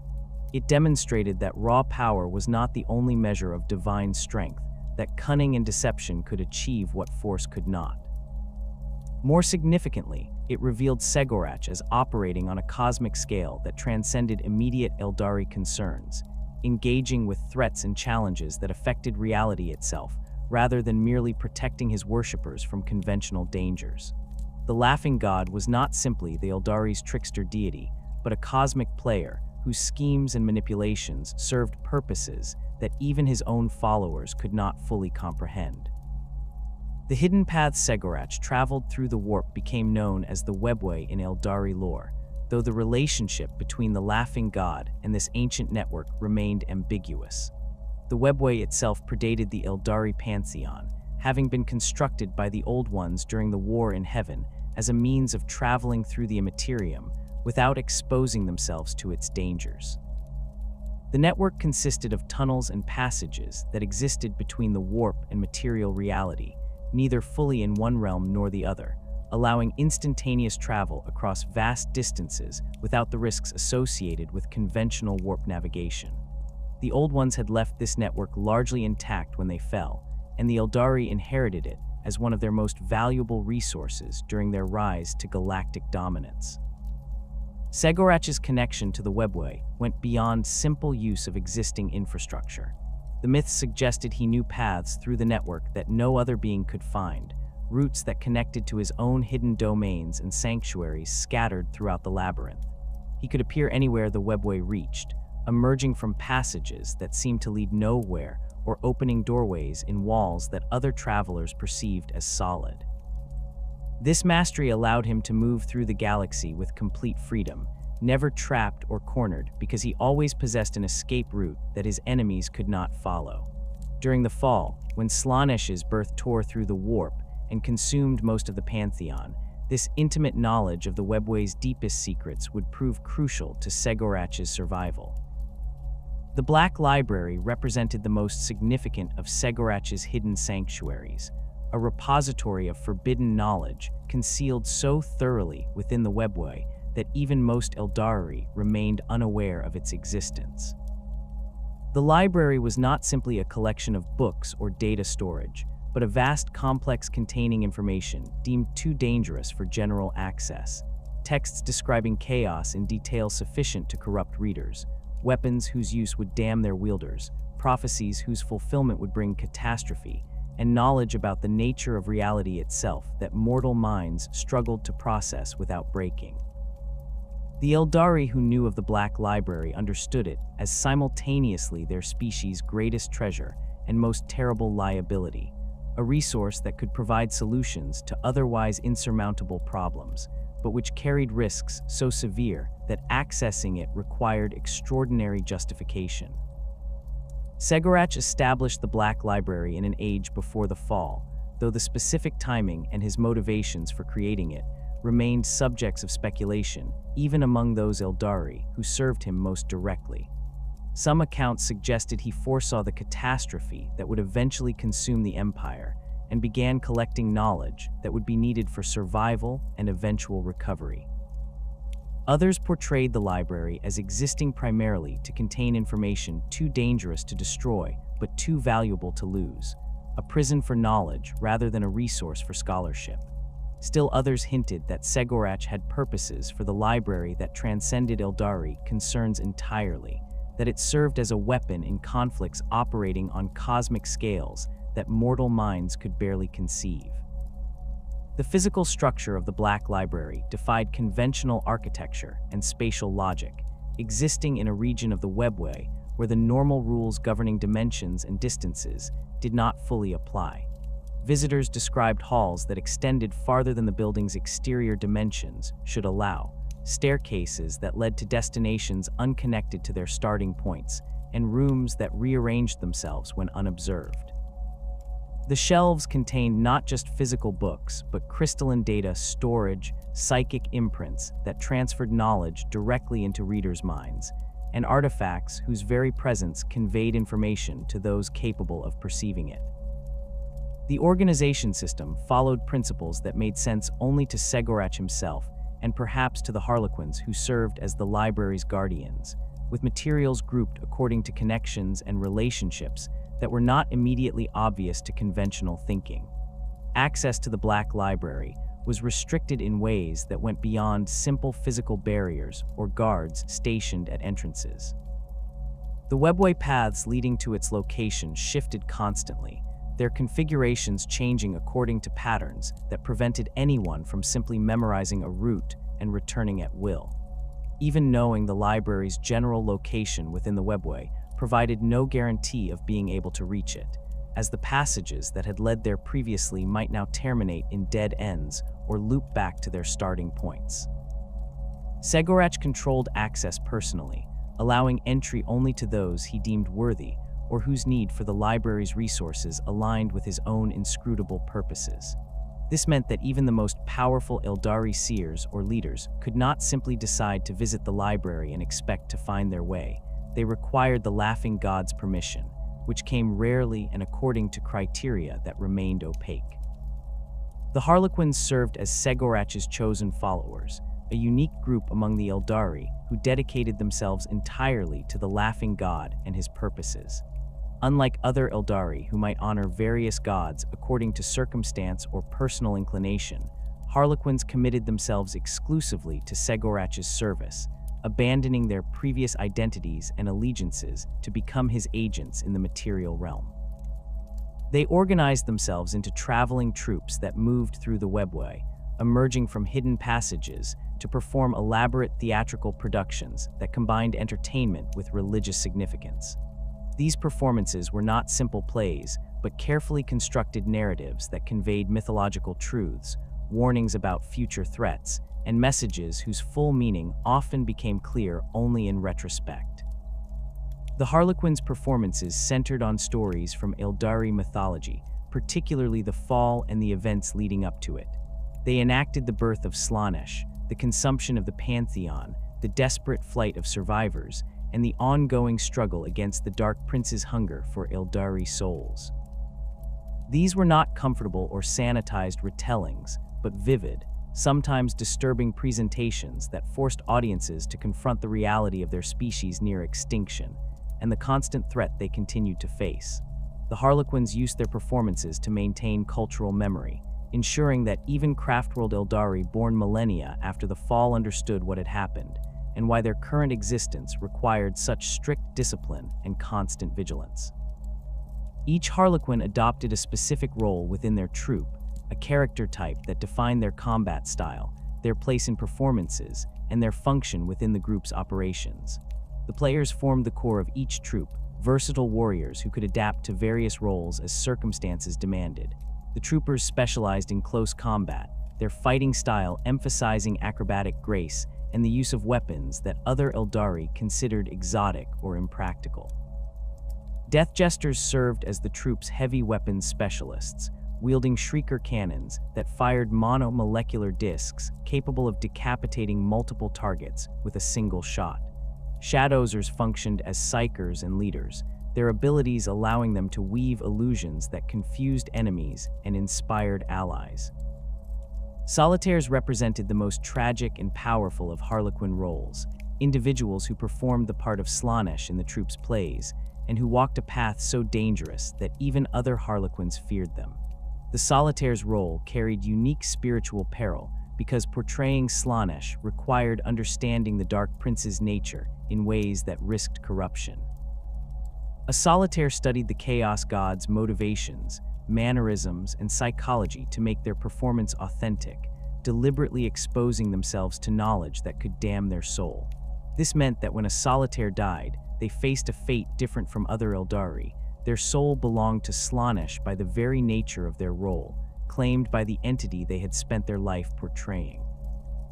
Yet Solitaires accepted this doom willingly, understanding their sacrifice as necessary for the troupe's performances to convey the full horror of the fall. They fought with skill that exceeded even other Harlequins, wielding weapons like the Harlequin's Kiss, a close combat weapon that injected monomolecular wire into targets, liquefying their internal organs in an instant, with precision that made them among the most dangerous individual combatants in the galaxy. The protection Segorach offered his followers represented one of the most significant aspects of his continued existence and power after the fall. When Slaanesh erupted into being and consumed most of the Pantheon, the Laughing God survived through the same cunning that had allowed him to defeat Tzeentch in their legendary contest. He had prepared for this catastrophe, had hidden himself so thoroughly within the webway's deepest reaches that even a newborn Chaos God could not immediately locate him. The paths he traveled had been obscured through deceptions layered over millennia, false trails and misdirections that would occupy any pursuer, while the real Segorach moved along routes only he knew. Slaanesh hunted for the Laughing God, sought to complete the consumption of the Aeldari Pantheon by claiming its final member, but Segorach remained perpetually one step ahead, his laughter echoing through the webway as he eluded the Dark Prince's grasp. This survival meant Segorach could extend protection to his followers in ways no other Aeldari deity still could. When a Harlequin died, their soul did not face the same peril that threatened other Aeldari. Instead of requiring capture in a spirit stone to prevent Slaanesh's consumption, Harlequin souls traveled along hidden paths to Segorach's domain, where the Laughing God sheltered them from the Dark Prince's hunger. This protection was not absolute. Solitaires still faced damnation because of their unique role, and Harlequins who died in certain circumstances might be claimed by Slaanesh before Segorach could intervene. But for most Harlequins, death meant joining their god in his hidden sanctuaries, rather than facing the eternal torment that awaited other Aeldari souls consumed by chaos. The mechanism by which this protection operated remained mysterious even to the Harlequins themselves. They did not wear spirit stones as Craftworld Aeldari did not require the technological safeguard that other members of their species depended upon for any hope of avoiding Slaanesh's grasp. Some suggested that their complete dedication to Segorach created a connection strong enough that the laughing god could sense when his followers died and reach out to claim their souls before Slaanesh could act. Others proposed that serving Segorach marked their souls in ways that made them difficult for the Dark Prince to detect or consume, that the laughing god's protection was woven into their very essence through their service to him. Regardless of the specific mechanism, the result was clear. Harlequins could face death with less fear than other Aeldari, knowing that their god still possessed the power and will to protect them even after the fall had destroyed most of the Pantheon. The grand design Segorach pursued in the ages after the fall remained opaque to all, but perhaps the most senior Shadowsers and those few individuals who had gained the deepest insight into the laughing god's purposes. The Harlequins understood that their performances served functions beyond entertainment or cultural preservation, that their travels through the webway and their interventions in various conflicts advanced plans whose full scope they could not perceive. A troop might perform for a craftworld's population, then immediately depart through the webway to appear on an exodite world, then vanish again to emerge in a location where no Aeldari lived, their movements following patterns that suggested purpose but whose logic remained hidden. Some among the Aeldari believed that Segorach was orchestrating a cosmic joke at Slaanesh's expense, a deception so elaborate that it would take millennia to unfold, but which would ultimately result in the Dark Prince's humiliation or even destruction. Others suggested the laughing god was gathering resources and positioning pieces for a final confrontation with chaos, preparing for a battle that would determine the Aeldari's ultimate fate. Still others proposed that Segorach's purposes transcended the Aeldari entirely, that he operated on scales and according to objectives that his followers could not comprehend because they lacked the perspective to see the full scope of his manipulations. The laughing god offered no clarification, his communications with even his most devoted servants consisting of cryptic hints, symbolic performances, and laughter that might indicate approval, mockery, or something entirely different. The relationship between Segorach and the other surviving elements of Aeldari civilization remained complex and sometimes contentious. The craftworlds respected the Harlequins as fellow survivors of the fall and valued their performances as important cultural events, but the laughing god's followers operated according to their own priorities rather than submitting to craftworld authority. A Harlequin troop might arrive unannounced, perform their play, and depart without consulting the craftworld's seers or leaders about their intentions or activities.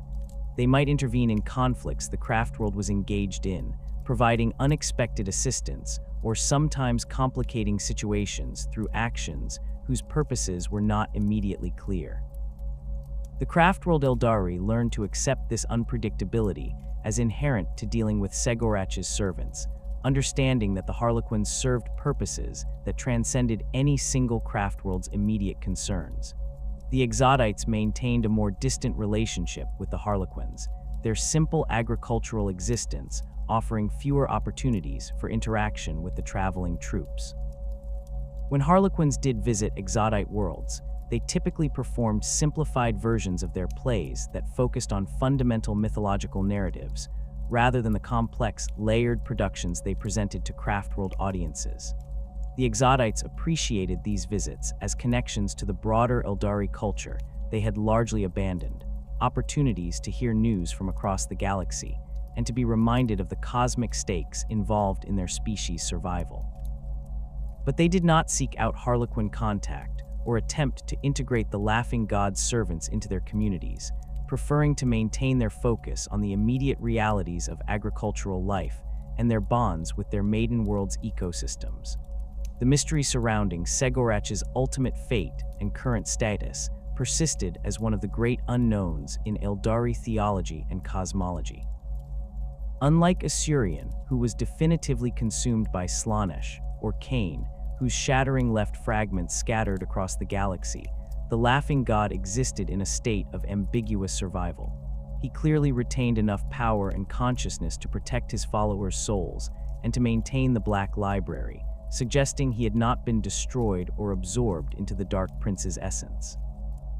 Yet he remained hidden, operating through intermediaries rather than manifesting directly even to his most devoted servants, never appearing in the material realm as the avatars of Khaine did when craftworlds faced dire threat.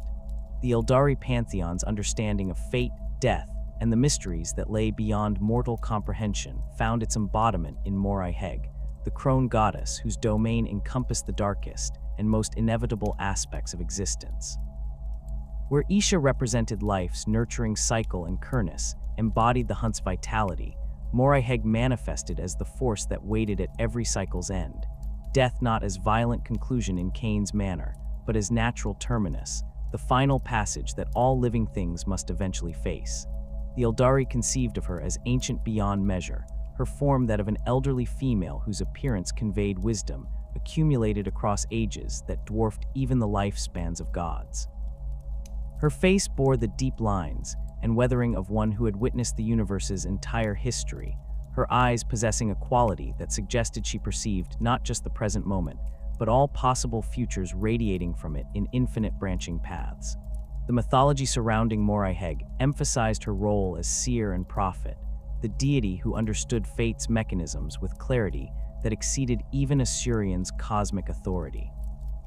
She did not merely predict future events, but comprehended the underlying patterns that shaped reality, the cause and effect chains that meant certain actions would inevitably produce specific outcomes. This knowledge came at terrible cost, extracted through sacrifice that defined her character as thoroughly as Vaul's crippling or Khaine's bloody hands. The central myth of Moriheg's nature described her journey to the Well of Eternity, a location in the warp where the boundaries between past, present, and future dissolved into a single unified perception. The well existed outside normal temporal flow, a point where one could theoretically observe all moments simultaneously, gaining perfect knowledge of everything that had occurred and everything that would occur across all possible timelines. The journey to reach the well required traversing regions of the immaterium so dangerous that even gods risked destruction attempting the passage. Moriheg undertook this quest, driven by purposes the myths did not clearly specify.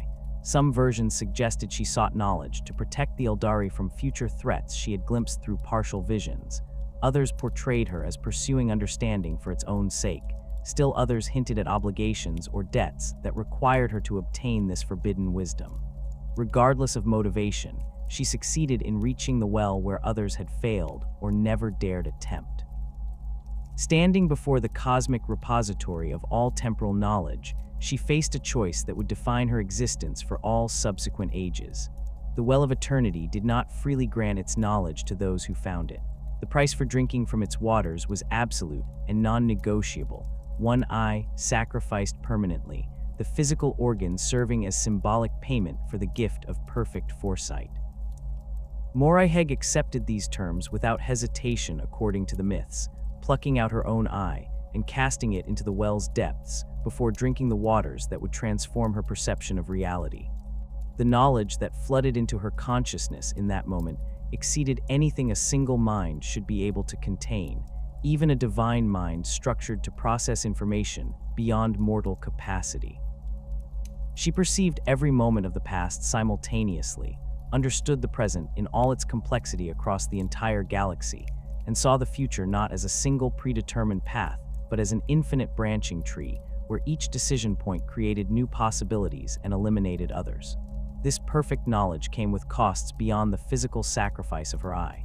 Moriheg could no longer experience the present moment in the immediate, unreflective way that other beings did. Every event she witnessed carried the weight of all its possible causes and all its potential consequences. Every decision appeared to her surrounded by the ghost images of roads not taken and futures that would never manifest. The simple act of observing reality became an overwhelming experience of perceiving too much, understanding too completely, seeing patterns and connections that remained invisible to others, but which she could never ignore or forget. The myths described her returning from the well fundamentally changed, her demeanor shifting from whatever it had been before to the brooding, ominous presence that would characterize her for the rest of her existence.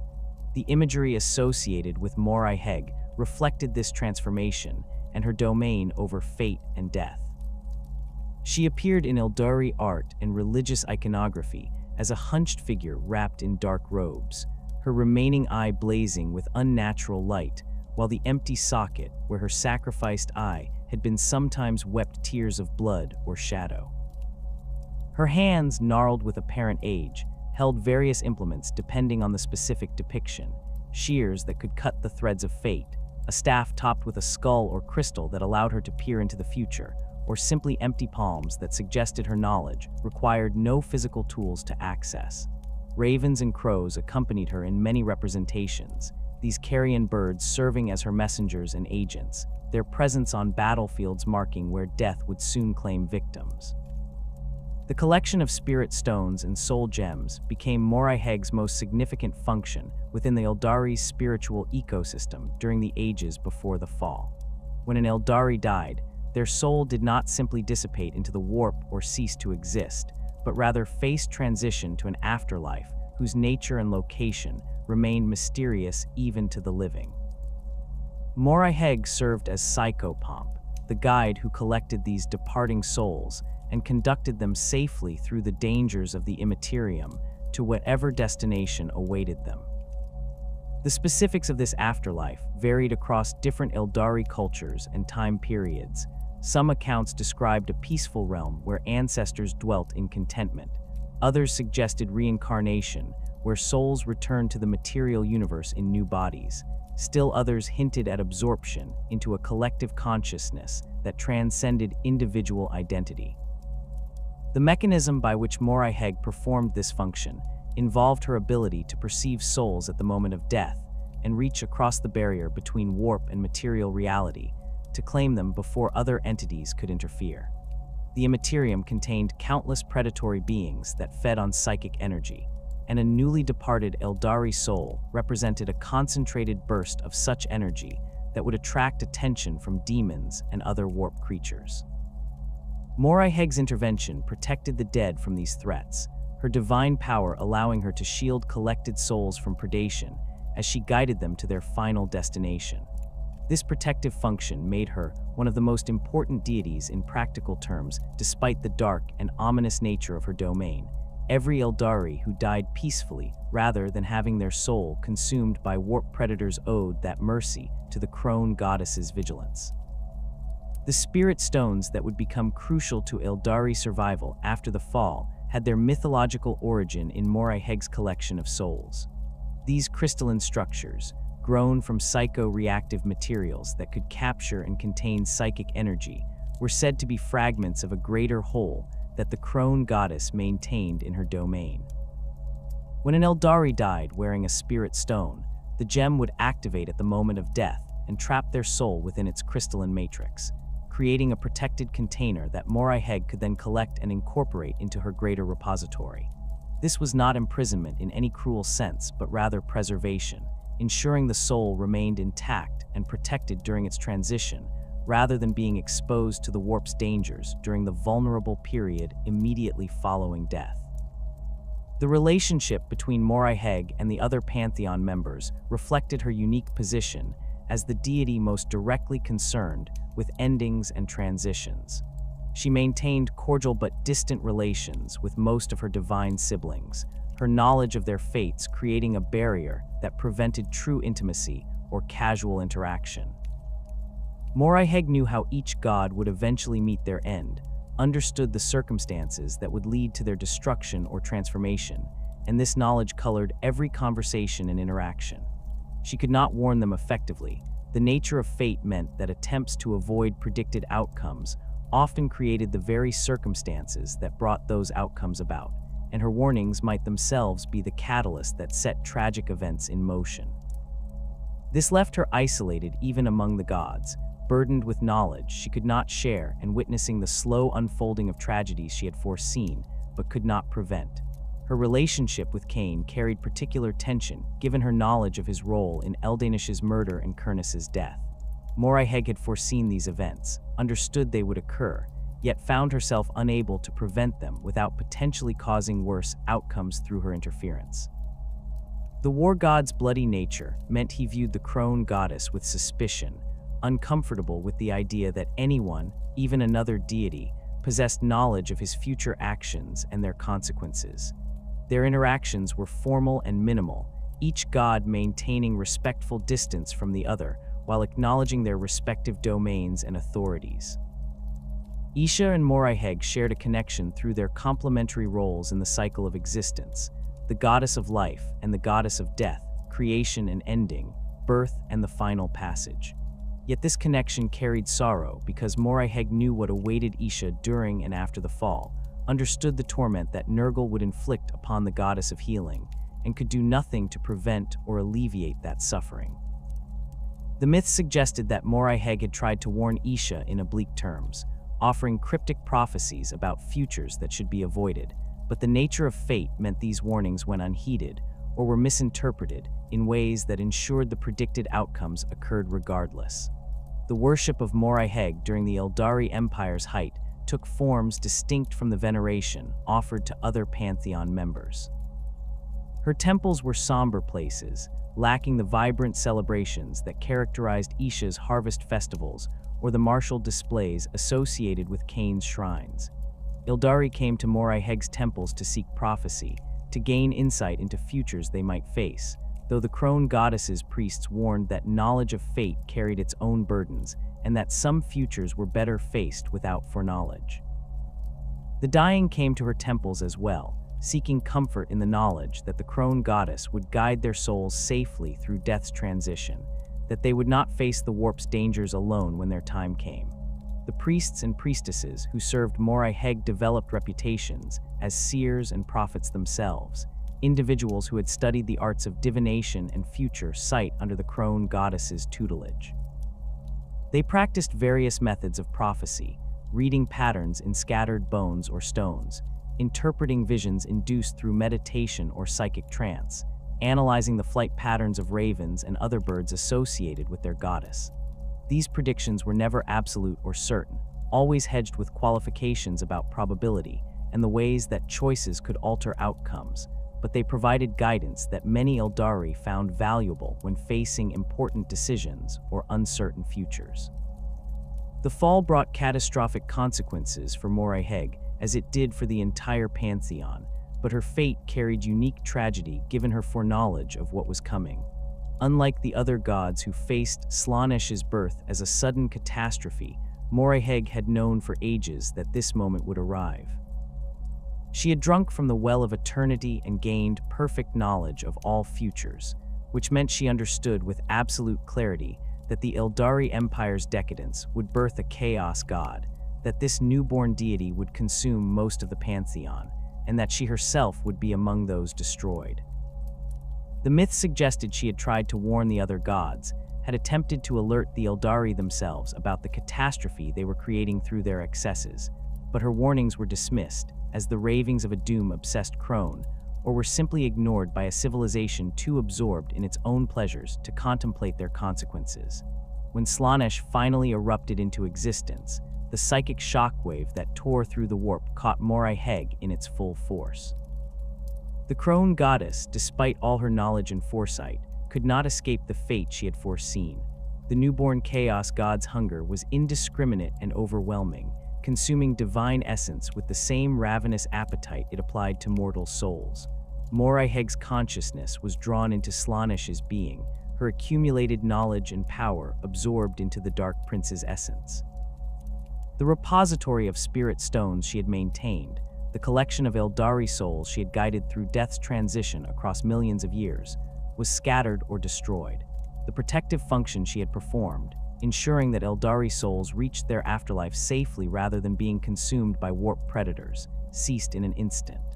The loss of Moriheg created immediate and devastating consequences for every Aeldari soul that had not yet found protection through other means. Without the crone goddess to guide them through death's transition, without her divine power to shield them from the warp's predators, Aeldari souls became completely vulnerable to Slaanesh's hunger. The Dark Prince, born from Aeldari excess and sustained by their psychic resonance, possessed an intrinsic connection to their species that made their souls particularly attractive and nourishing. When an Aeldari died after the fall, their soul did not peacefully transition to an afterlife, but instead became immediately visible to Slaanesh, a beacon of psychic energy that drew the Chaos God's attention like blood in water attracted sharks. The consumption of an Aeldari soul by Slaanesh was not simple annihilation, but rather eternal torment. The Dark Prince did not merely destroy the consciousness it consumed, but rather incorporated it into the endless cycle of pleasure and agony that defined the Chaos God's nature. An Aeldari soul claimed by Slaanesh would experience sensations beyond anything possible in mortal existence, pleasure so intense it became indistinguishable from pain, agony so profound it wrapped back around to ecstasy, an eternal oscillation between extremes that shattered identity and sanity, while somehow maintaining enough consciousness to experience every moment. This fate was considered worse than simple death, worse than any torment that could be inflicted in the material realm, and it awaited every Aeldari who died without protection from She Who Thirsts. The surviving Aeldari responded to this vulnerability by developing the Spirit Stone technology that had its mythological roots in Morai Heg's collection, but which now served a desperate practical purpose. Craftworld Aeldari wore Spirit Stones from adolescence onward, these psycho-reactive gems attuned to their specific psychic signature and designed to capture their soul at the moment of death. The stone would activate automatically when its wearer died, trapping the departing soul within its crystalline matrix before Slaanesh could claim it.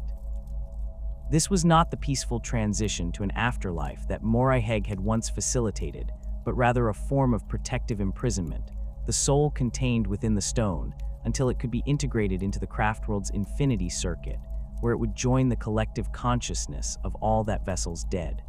The Exodites developed their own variant of this protection through their connection to their maiden world's ecosystems. When an Exodite died, their soul was absorbed into the world's spirit, the vast psychic entity formed from their planet's accumulated life force. This integration provided protection from Slaanesh, similar to what the Infinity Circuit offered Craftworld Aeldari, the individual consciousness becoming part of a larger whole that the Chaos God found more difficult to detect or consume.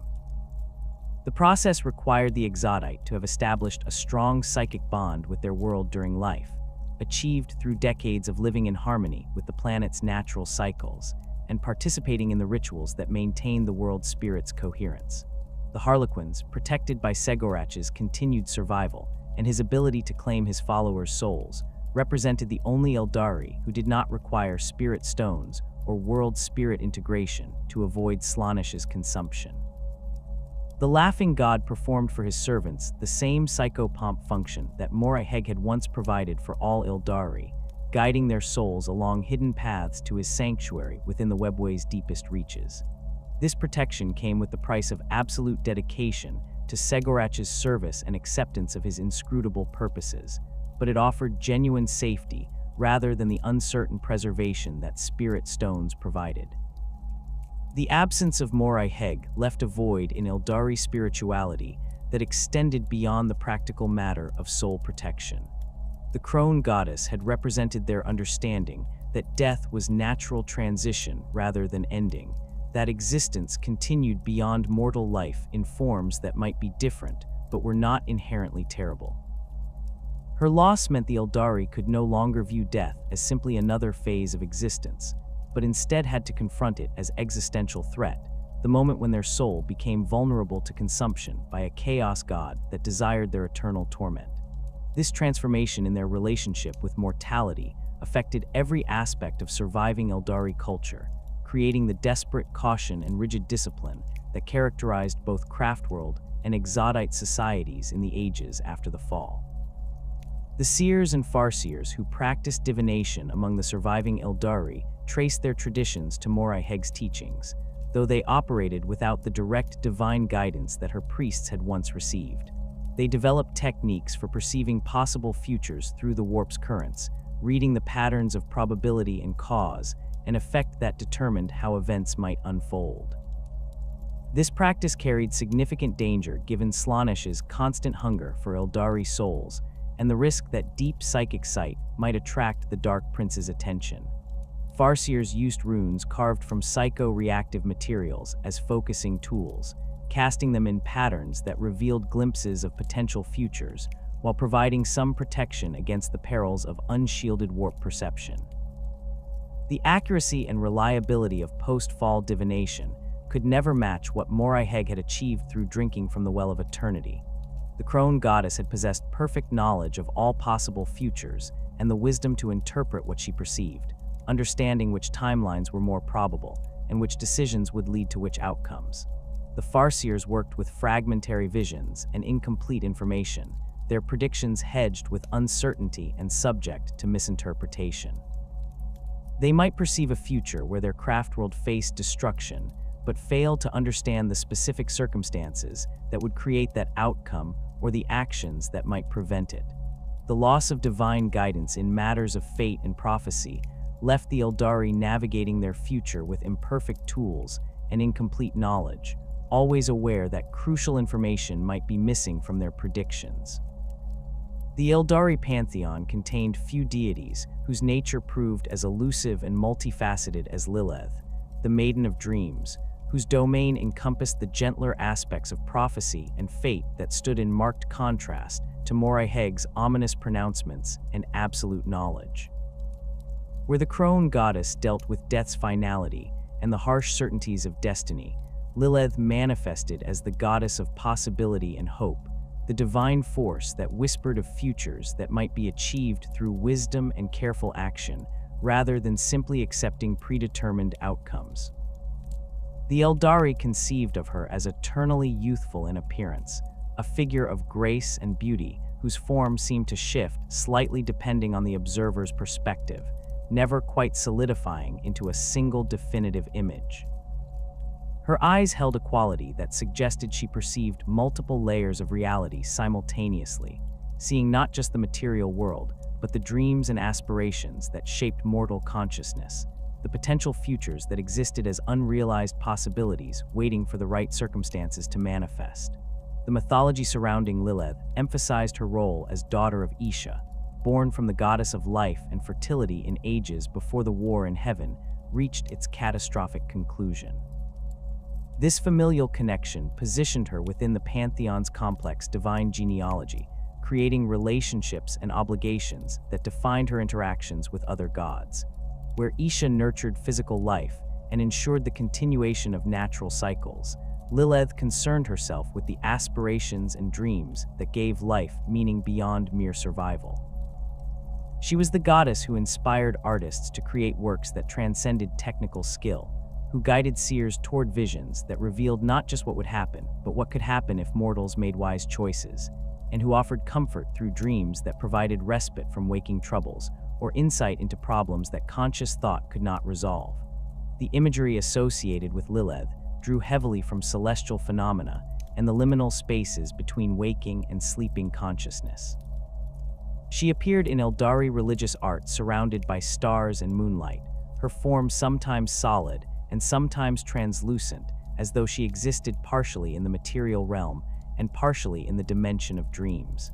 Doves and other gentle birds accompanied her in many depictions, these creatures serving as messengers who carried dreams from her domain to sleeping mortals. The moon featured prominently in her iconography, its phases representing the cyclical nature of dreams and visions, the way insight waxed and waned according to patterns that mortal consciousness could perceive but not fully control. Unlike the harsh symbolism associated with Moriheg's ravens and empty eye socket, Lilith's representations emphasized beauty and tranquility, the promise that knowledge of the future need not come solely through sacrifice and suffering. The distinction between Lilith's prophetic abilities and those of Moriheg defined much of the maiden's theological significance within the Pantheon. The crone goddess possessed absolute knowledge gained through drinking from the Well of Eternity, understanding all possible futures with perfect clarity, but bearing the terrible burden of that knowledge without the power to freely change what she foresaw. Lilith's gift operated through different mechanisms and served different purposes. She did not perceive all futures simultaneously, but rather understood which possibilities held the greatest potential for positive outcomes, which paths offered hope even in desperate circumstances, and which decisions would open new opportunities rather than closing them. Her prophecies came through dreams and visions that she sent to mortals, subtle guidance that suggested directions without dictating specific actions or removing the recipient's agency in shaping their own fate. The Aeldari who received Lilith's visions during the Empire's height described experiences that differed fundamentally from the overwhelming certainty of Moriheg's prophecies. Where the crone goddess's pronouncements carried the weight of inevitable fate, Lilith's dreams offered glimpses of potential futures that remained contingent on choices not yet made. A seer blessed with one of Lilith's visions might perceive their craftworld thriving in ages to come, but the vision would include subtle indications of the decisions and actions that would lead to that outcome rather than presenting it as predetermined certainty. This approach to prophecy aligned with the Aeldari's cultural emphasis on excellence and the refinement of skill. Lilith suggested what might be achieved through wisdom and effort, rather than simply revealing what would inevitably occur regardless of mortal action. The relationship between Lilith and her mother Isha featured prominently in the Pantheon's mythology, particularly in tales that emphasized the bonds between divine family members and the ways those relationships shaped the gods' interactions with each other and with mortals. Isha's nurturing nature extended to her daughter, and the myths described the goddess of life teaching Lilith about the cycles of growth and renewal, about patience, and the understanding that worthwhile outcomes often required extended periods of careful cultivation. Lilith absorbed these lessons and applied them to her own domain, understanding that the most valuable prophecies were those that guided mortals toward futures they could build through sustained effort rather than simply waiting for fate to unfold. The divine family structure within the Pantheon created complex webs of obligation and alliance that influenced how the gods related to each other during the ages before the fall. Lilith's position as Isha's daughter meant she maintained close connections with Kurnus through his marriage to her mother, creating a relationship that combined familial affection with the respect due to a stepfather figure. The hunter god's teachings about patience and timing, about waiting for the right moment to act rather than rushing forward without proper preparation, complemented what Lilith learned from Isha about nurturing potential until it could manifest fully. These influences shaped her approach to prophecy and guidance, creating a goddess who understood that the best futures were those that mortals built themselves with divine wisdom, illuminating the path rather than divine power forcing specific outcomes. The relationship between Lilith and Moriheg carried particular complexity given their overlapping but distinct domains. Both goddesses concerned themselves with fate and the perception of possible futures, but they approached these matters from fundamentally different perspectives. Moriheg possessed absolute knowledge and dealt with the harsh certainties of death and destiny, while Lilith worked with possibilities and hope, with the gentler aspects of foresight that emphasized what might be achieved rather than what must inevitably occur. The myths suggested a relationship of mutual respect between the two goddesses despite their different natures, each acknowledging the other's importance within the Pantheon's structure.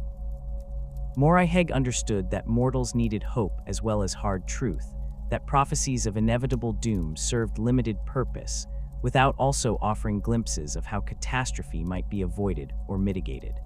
Lilith recognized that her mother's companion goddess possessed knowledge and perspective that exceeded her own, that some futures were indeed inevitable regardless of mortal wishes or divine intervention. As the Aeldari Empire descended into the decadence and excess that would eventually birth Slaanesh, Lilith's role as a goddess of prophecy and hope took on increasingly desperate dimensions. The visions she sent to mortals grew darker and more urgent, shifting from gentle guidance toward aspirational futures to warnings about the catastrophe that approached. The specific details of these prophetic warnings remained ambiguous in the surviving accounts, filtered through the distortions of mythological narrative, and the fact that most who received them either failed to understand their significance or chose to ignore messages that demanded fundamental changes to a civilization that seemed invincible. Some myths described Lilith appearing in the dreams of the Empire's greatest seers, showing them visions of worlds consumed by a psychic maelstrom, of souls screaming as they were devoured by a hunger that transcended physical appetite, of the Pantheon itself facing destruction at the hands of an entity born from Aeldari excess. These warnings went largely unheeded for reasons that combined cultural arrogance with the fundamental difficulty of convincing a civilization at its apex that it faced existential threat. The Aeldari Empire had endured for millions of years, had survived the war in heaven and emerged as the galaxy's dominant power, had developed technologies and psychic abilities that seemed to place them beyond the reach of any conventional threat. The idea that their own actions, their pursuit of ever more intense experiences and sensations, could create something capable of destroying them seemed absurd to most who heard it. The seers who received Lilith's warnings and attempted to share them with the broader population found themselves dismissed as doom-obsessed fools or attention-seeking frauds, their prophecies ignored by a society too absorbed in its own pleasures to contemplate consequences that seemed distant and theoretical. The Exodites represented one group that did heed the warnings, though whether they specifically received visions from Lilith or simply recognized the Empire's spiritual corruption through other means remained unclear in the historical record. These Aeldari abandoned the Empire's core worlds before the fall, fleeing to primitive maiden worlds where they deliberately rejected the advanced technology and hedonistic culture that characterized imperial society. They established agricultural communities that emphasized living in harmony with natural cycles, maintaining the kind of balanced existence that Isha had taught and that Lilith's visions suggested offered protection from the catastrophe that approached. The Exodites' survival when the fall came validated the prophetic warnings that most of the Empire had ignored, demonstrating that Lilith's visions of possible futures, where the Aeldari might escape destruction through fundamental lifestyle changes, had been accurate even if the broader civilization refused to accept them. The Craftworlds represented another form of heeding the warnings, though their escape from the fall came through different mechanisms than the Exodites' return to simplicity. These massive vessels began departing from the Empire's core territories in the millennia before Slaanesh's birth, their populations consisting of Aeldari who recognized that something was fundamentally wrong with their civilization, even if they could not fully articulate the nature of the threat. Some Craftworlds left because their seers received visions similar to those Lilith sent, prophecies of catastrophe that convinced them to seek safety in the void between stars. Others departed for reasons that seemed unrelated to prophecy, but which, in retrospect, appeared to be unconscious responses to the same warnings that more psychically sensitive Aeldari received as explicit visions. The fact that these vessels were far from the Empire's core when Slaanesh erupted into existence saved their populations from immediate consumption, allowing them to survive as refugee fleets carrying the remnants of Aeldari civilization into an uncertain future. The fall itself brought consequences for Lilith that remained more ambiguous than the clear destruction that claimed most of the Pantheon. When Slaanesh erupted into existence and turned upon the Aeldari gods with ravenous hunger, Lilith faced the same overwhelming threat that consumed Asuryan, Vaul, and the others. The newborn Chaos God's power dwarfed that of individual Pantheon members, and its appetite for divine essence was indiscriminate and absolute. The myth suggested that Lilith attempted to hide or escape using her understanding of dreams and possibility, that she sought refuge in the spaces between potential futures where Slaanesh's direct perception might not reach. Whether this attempt succeeded or whether she was consumed like most of her divine siblings remained one of the great uncertainties in post-fall Aeldari theology. The theory that Lilith survived in some form persisted among certain Aeldari scholars and seers who studied the fall's theological implications.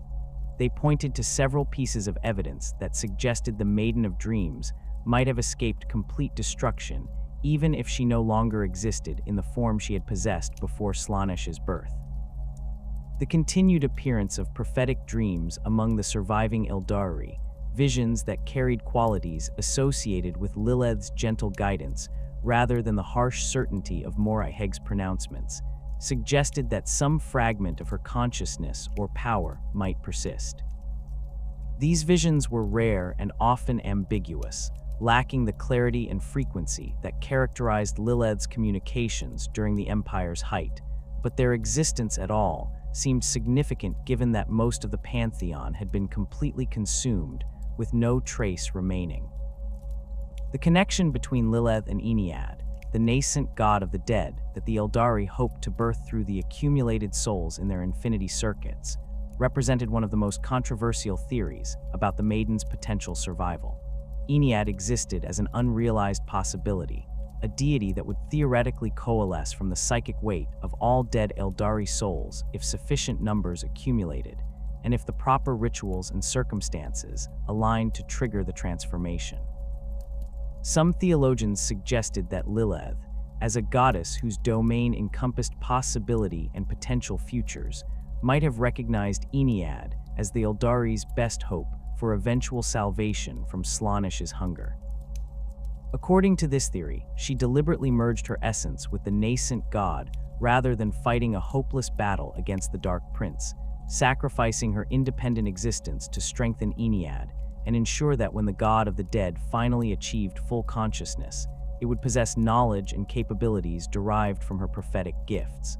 The evidence supporting this theory remained circumstantial and subject to multiple interpretations. Farseers who attempted to perceive Ennead's nature through the warp sometimes reported sensing multiple layers or aspects to the nascent god's essence, suggesting it might incorporate more than simply the accumulated souls of dead Aeldari. Some described perceiving a quality they associated with Lilith's presence, a sense of gentle guidance and hope that seemed incongruous with what a god of the dead might be expected to manifest. Others reported visions that suggested Ennead possessed prophetic capabilities that exceeded what should be possible for an entity that had not yet achieved full consciousness, abilities that might have been inherited from Lilith if she had indeed merged with the nascent god. Alternative theories proposed that Lilith had hidden herself within the webway's deepest reaches, following a strategy similar to what Segorach had employed to escape Slaanesh's consumption. The ancient network of tunnels through the Immaterium contained regions that even the Harlequins who served the Laughing God had never fully explored, spaces where the normal rules governing the warp did not fully apply, and where a sufficiently cunning entity might conceal itself from even a chaos god's perception. Lilith's understanding of dreams and possibility might have allowed her to perceive hiding places that other gods could not detect, sanctuaries where she could preserve her existence in diminished form while waiting for circumstances that might allow her to emerge and act more directly. The practical implications of Lilith's potential survival mattered less to most surviving Aeldari than the symbolic significance of the possibility itself. The Craftworld populations lived under constant threat from Slaanesh, their souls vulnerable to consumption at the moment of death, their entire civilization reduced to refugee fleets desperately preserving what fragments of their culture they could maintain. The idea that one of their gods might have survived, might still exist somewhere beyond Slaanesh's reach and potentially working toward their salvation, provided hope in circumstances that otherwise seemed hopeless. Whether Lilith truly survived, or whether the signs that suggested her continued existence were simply wishful thinking, mattered less than the comfort that believing in her survival provided to a traumatized species facing existential threat. The seers and farseers who practiced divination among the Craftworld Aeldari sometimes invoked Lilith's name when casting their runes or entering the trances that allowed them to perceive possible futures through the warp's currents. This practice carried risks given that speaking the names of consumed gods might attract Slaanesh's attention, but many felt that Lilith's gentler nature and her association with hope and possibility made the danger worthwhile. They sought visions that would guide their Craftworld toward futures where survival remained possible, where the constant threat from chaos and the galaxy's countless other dangers might be navigated successfully through wisdom and careful planning. The fact that they sometimes received such visions, that their prophecies occasionally proved accurate enough to allow their people to avoid catastrophe, suggested to them that Lilith's influence persisted even if her direct presence could not be confirmed. The Exodites maintained their own relationship with Lilith's memory through their connection to the natural cycles that the goddess had learned from her mother Isha. They did not practice formal divination in the manner of Craftworld farseers, lacking both the psychic infrastructure and the cultural emphasis on prophecy that characterized their more technologically advanced cousins. But they understood that living in harmony with their maiden world's ecosystems required a form of foresight, an ability to anticipate seasonal changes and environmental shifts that would affect their agricultural practices. The knowledge of when to plant and when to harvest, when to move their herds to new grazing lands, and when to prepare for harsh weather, required reading subtle signs in the natural world that connected to the same understanding of cycles and timing that Lilith had embodied. The Harlequins incorporated Lilith into their performances as a figure of tragic hope, a goddess who had tried to warn the Empire of its impending doom, but whose prophecies went unheeded until too late. Their plays depicted her sending visions to seers who dismissed them, appearing in dreams that mortals interpreted as mere fantasy rather than divine warning, growing increasingly desperate as the Empire's corruption deepened and the moment of Slaanesh's birth approached. These theatrical presentations served multiple purposes within Harlequin tradition. They preserved the memory of a goddess who might or might not still exist. They reminded audiences of the consequences of ignoring prophetic warnings, and they reinforced the lesson that hope and possibility required action rather than passive acceptance of fate. The ambiguity surrounding Lilith's ultimate fate reflected broader uncertainties about the Pantheon's destruction and the mechanisms by which gods could survive or be destroyed. The Aeldari understood that Slaanesh had consumed most of their deities, but the specifics of how this consumption worked and whether it was truly irreversible remained subjects of theological debate. Khaine had shattered rather than being completely consumed, his fragments persisting as the avatars that manifested on craftworlds. Segorach had escaped entirely through cunning and preparation. Isha survived but in captivity, suffering eternal torment in Nurgle's garden. These varied outcomes suggested that divine destruction was not a simple binary of existence or annihilation, but rather a spectrum of possibilities ranging from complete consumption to various forms of diminished or altered existence. The question of whether Lilith might somehow be restored or reborn if she had been consumed connected to broader Aeldari hopes about potentially reversing the fall's consequences. If Ennead could be successfully birthed, and if the nascent god of the dead proved powerful enough to challenge Slaanesh directly, might it be possible to recover the essences of consumed gods from within the Dark Prince's being?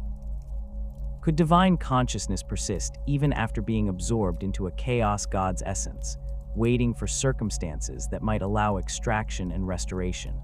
These questions had no clear answers, but they represented the kind of hopeful possibility that Lilith herself had embodied, the understanding that even seemingly irreversible catastrophes might be overcome through wisdom, patience, and careful action directed toward distant but achievable goals.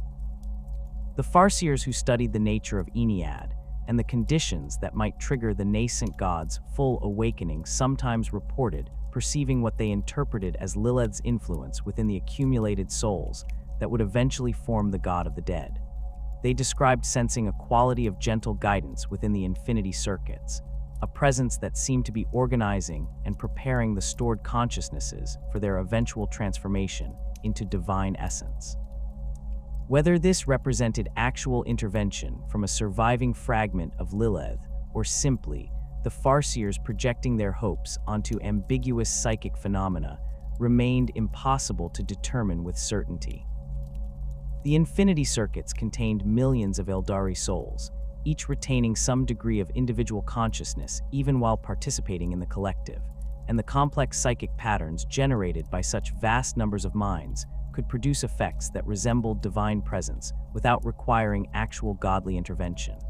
The worship of Lilith among the surviving Aeldari took forms that acknowledged the uncertainty of her continued existence while maintaining reverence for what she had represented.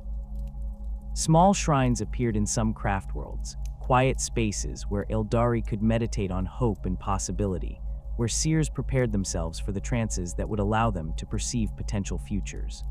These shrines lacked the formal structure and organized priesthood that had characterized Lilith's temples during the Empire's height, functioning instead as personal spaces for contemplation rather than centers of communal worship. The Aeldari who visited them sought not divine intervention or direct communication with their goddess, but rather the mindset and perspective that Lilith had embodied, the understanding that even in desperate circumstances, possibilities for positive outcomes existed if one possessed the wisdom to perceive them and the courage to pursue them.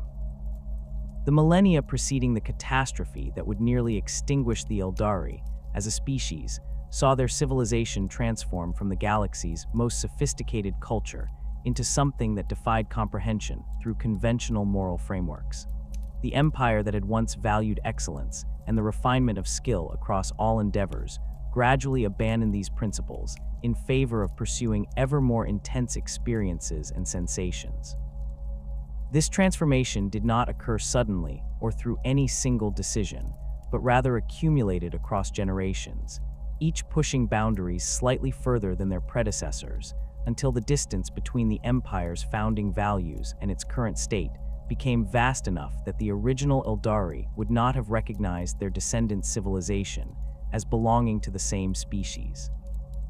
The technological mastery that had characterized the empire's height meant the Aeldari faced no material constraints on their pursuits.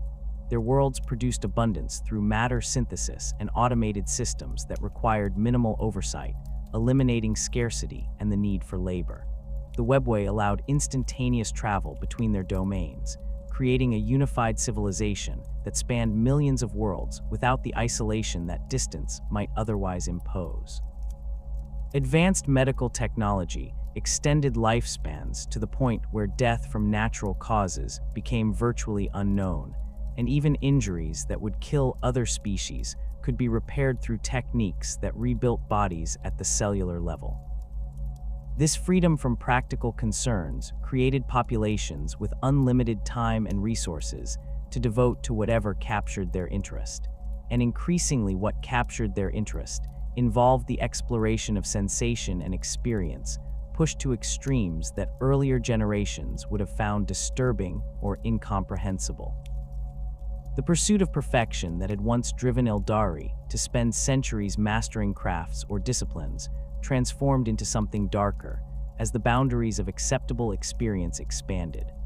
Artists who had previously sought to create works of technical excellence and aesthetic beauty began incorporating elements designed purely to provoke intense emotional reactions, regardless of whether those reactions were positive or negative. Musicians composed pieces that used psychic resonance to directly stimulate listeners' nervous systems, creating sensations that bypassed aesthetic appreciation entirely to trigger raw neurological responses. Sculptors and architects designed spaces that distorted perception and induced altered states of consciousness through their geometry and the materials they incorporated. The line between art and psychic assault blurred as creators competed to produce the most extreme reactions in their audiences. The gladiatorial arenas that had once featured skilled warriors demonstrating martial prowess devolved into spectacles where the suffering of participants became the primary attraction. Combatants fought with weapons designed to maximize pain rather than efficiency, their matches prolonged deliberately to extend the entertainment value of their agonies. The crowds that attended these events sought not appreciation of combat skill, but the vicarious experience of inflicting and witnessing torment, their psychic presence feeding on the participants' suffering in ways that created feedback loops of intensifying cruelty. Some arenas introduced variations where the combatants were not willing participants, but captives from other species, or even Aeldari who had been condemned for various transgressions, their unwillingness adding an element that certain segments of the population found particularly stimulating. The pleasure cults that emerged across the Empire's core worlds represented the most visible manifestation of the civilization's corruption, though they were symptoms rather than causes of the underlying spiritual decay. These organizations formed around charismatic leaders who claimed to have discovered new paths to transcendent experience, techniques, and practices that would allow their followers to achieve states of consciousness beyond anything previously known. The specific methods varied enormously between different cults. Some focused on physical sensation, pushed to extremes that damaged or destroyed the body. Others emphasized psychological manipulation and the breaking down of identity. Still others incorporated psychic techniques that allowed direct stimulation of the brain's pleasure centers in ways that conventional experience could not match. What unified them was the conviction that there existed no moral or practical limits on the pursuit of sensation, that any experience was justified if it provided sufficiently intense stimulation.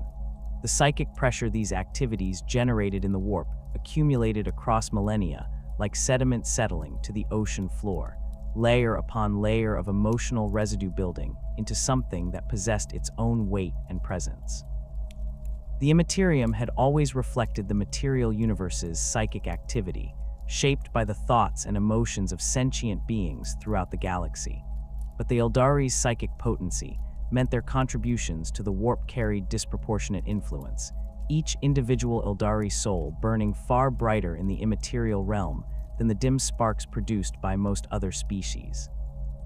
When the entire civilization began generating psychic emanations characterized by excess, cruelty, and the pursuit of sensation divorced from any restraining context, those emanations coalesced in the warp into something that grew larger and more coherent with each passing generation. The entity taking form in the immaterium existed initially as an unconscious accumulation of psychic energy, a tumor composed of crystallized emotion and sensation that lacked awareness or volition. It fed on the Aeldari's excesses automatically, growing stronger as their civilization's corruption deepened, but it did not yet possess the consciousness that would transform it from psychic phenomenon into actual deity. The process resembled how the Aeldari Pantheon had originally formed, divine entities crystallizing from the collective psychic weight of an entire species' beliefs and cultural identity. But where the Pantheon had emerged from the full spectrum of Aeldari existence, their reverence for life and death, their appreciation for craft and beauty, their understanding of war and hunting as necessary aspects of survival, this new entity drew sustenance from only the darkest and most extreme aspects of their nature. The seers who retained enough clarity to perceive what was developing in the warp grew increasingly desperate as they watched the tumor metastasize into something that would eventually achieve consciousness. They attempted to warn their civilization about the catastrophe they were creating, but their prophecies were dismissed or ignored by populations too absorbed in their own pleasures to contemplate consequences that seemed distant and theoretical. Some seers tried more direct intervention, using their psychic abilities to force visions of the coming catastrophe into the minds of influential leaders, or attempting to disrupt the pleasure cults through sabotage and assassination.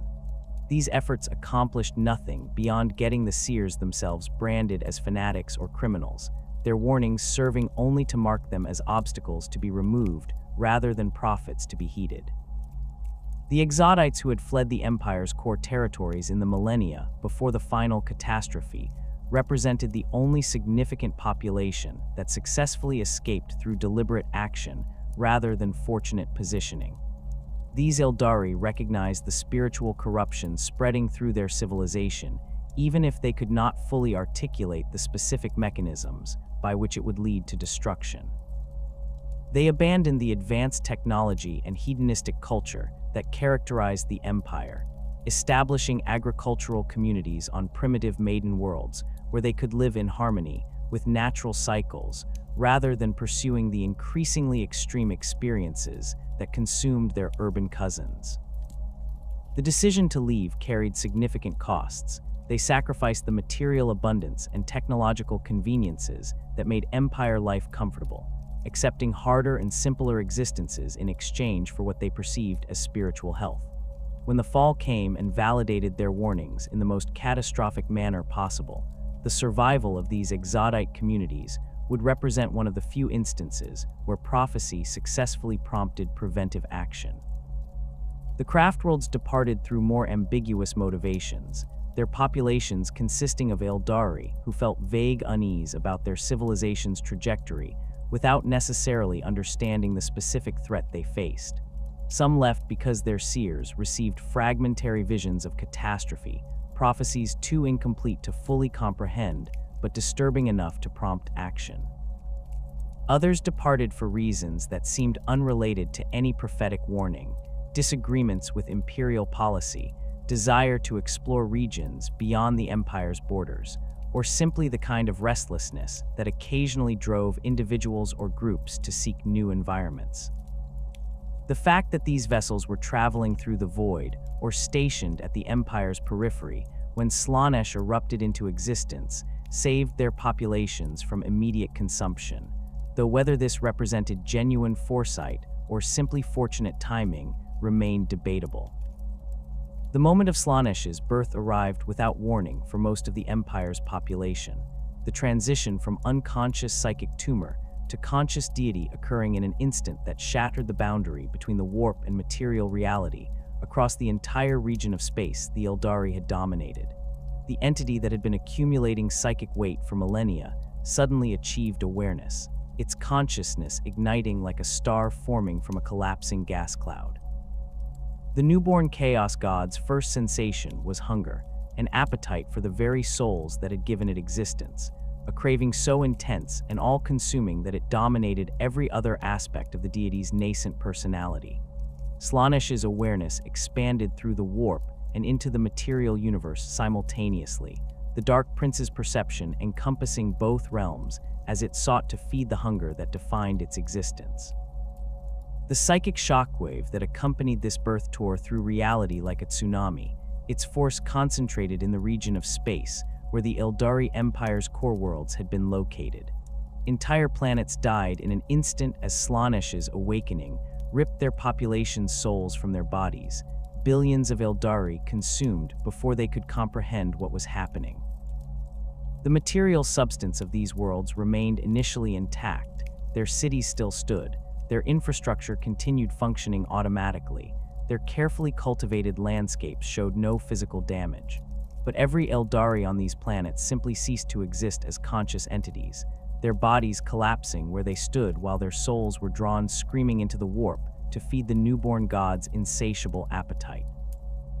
The region of space where this occurred transformed into what would become known as the Eye of Terror, a permanent wound in reality, where the warp and material universe merged into a single nightmarish realm. The boundaries that normally separated the immaterium from physical space collapsed entirely across this vast region, creating an area where the laws of physics became suggestions rather than rules, where time flowed according to no consistent pattern, and where the thoughts and emotions of conscious beings could directly reshape matter according to their desires or fears. The Eye's creation represented more than simply the destruction of the Aeldari's core territories. It fundamentally altered the galaxy's structure, creating a permanent scar that would affect interstellar travel and galactic politics for all subsequent ages. The Aeldari Pantheon faced Slaanesh's hunger with no effective defense against an entity whose power dwarfed their own. The gods who had sustained themselves on Aeldari worship for millions of years, who had fought the Khatan during the war in heaven and survived the galaxy's most catastrophic conflicts, found themselves confronting a predator that recognized no hierarchy or divine authority. Slaanesh possessed power that derived not from a single species' belief, but from the accumulated excess and sensation-seeking of an entire civilization at its height, concentrated and refined into divine essence through the specific mechanisms of Aeldari psychic resonance. The Dark Prince's appetite for the Pantheon's essence was immediate and overwhelming, the newborn god turning upon the Aeldari deities with the same ravenous hunger it applied to mortal souls. Asuryan, the Phoenix King whose authority had governed the Pantheon since its formation, attempted to rally the other gods for coordinated resistance. His domain in the warp, that palace of crystallized flame where the deities had gathered for ages to resolve disputes and establish policy, became the focal point for what would be the Pantheon's final stand. The assembled gods brought their full power to bear against the threat, but the battle was hopeless from its inception. Slaanesh's strength exceeded anything they could collectively muster, and the Dark Prince's nature as a chaos god meant it operated according to principles that transcended the ordered divinity the Aeldari Pantheon represented. One by one, Asuryan watched his fellow deities fall to Slaanesh's assault, their essences drawn into the chaos god's being and consumed, until nothing remained of their individual consciousness or power. The Phoenix King's own destruction came as he attempted to shield the remaining gods from Slaanesh's hunger. His authority and power focused on maintaining some barrier that might allow even a few of his pantheon to escape. The effort proved futile. The Dark Prince's appetite could not be denied or deflected, and Asuryan's resistance only delayed the inevitable by moments. When Slaanesh finally consumed the Phoenix King, the principle of divine authority and cosmic order that he had embodied dissolved, leaving the surviving fragments of the Pantheon without the organizing force that had maintained their coherence as a unified group.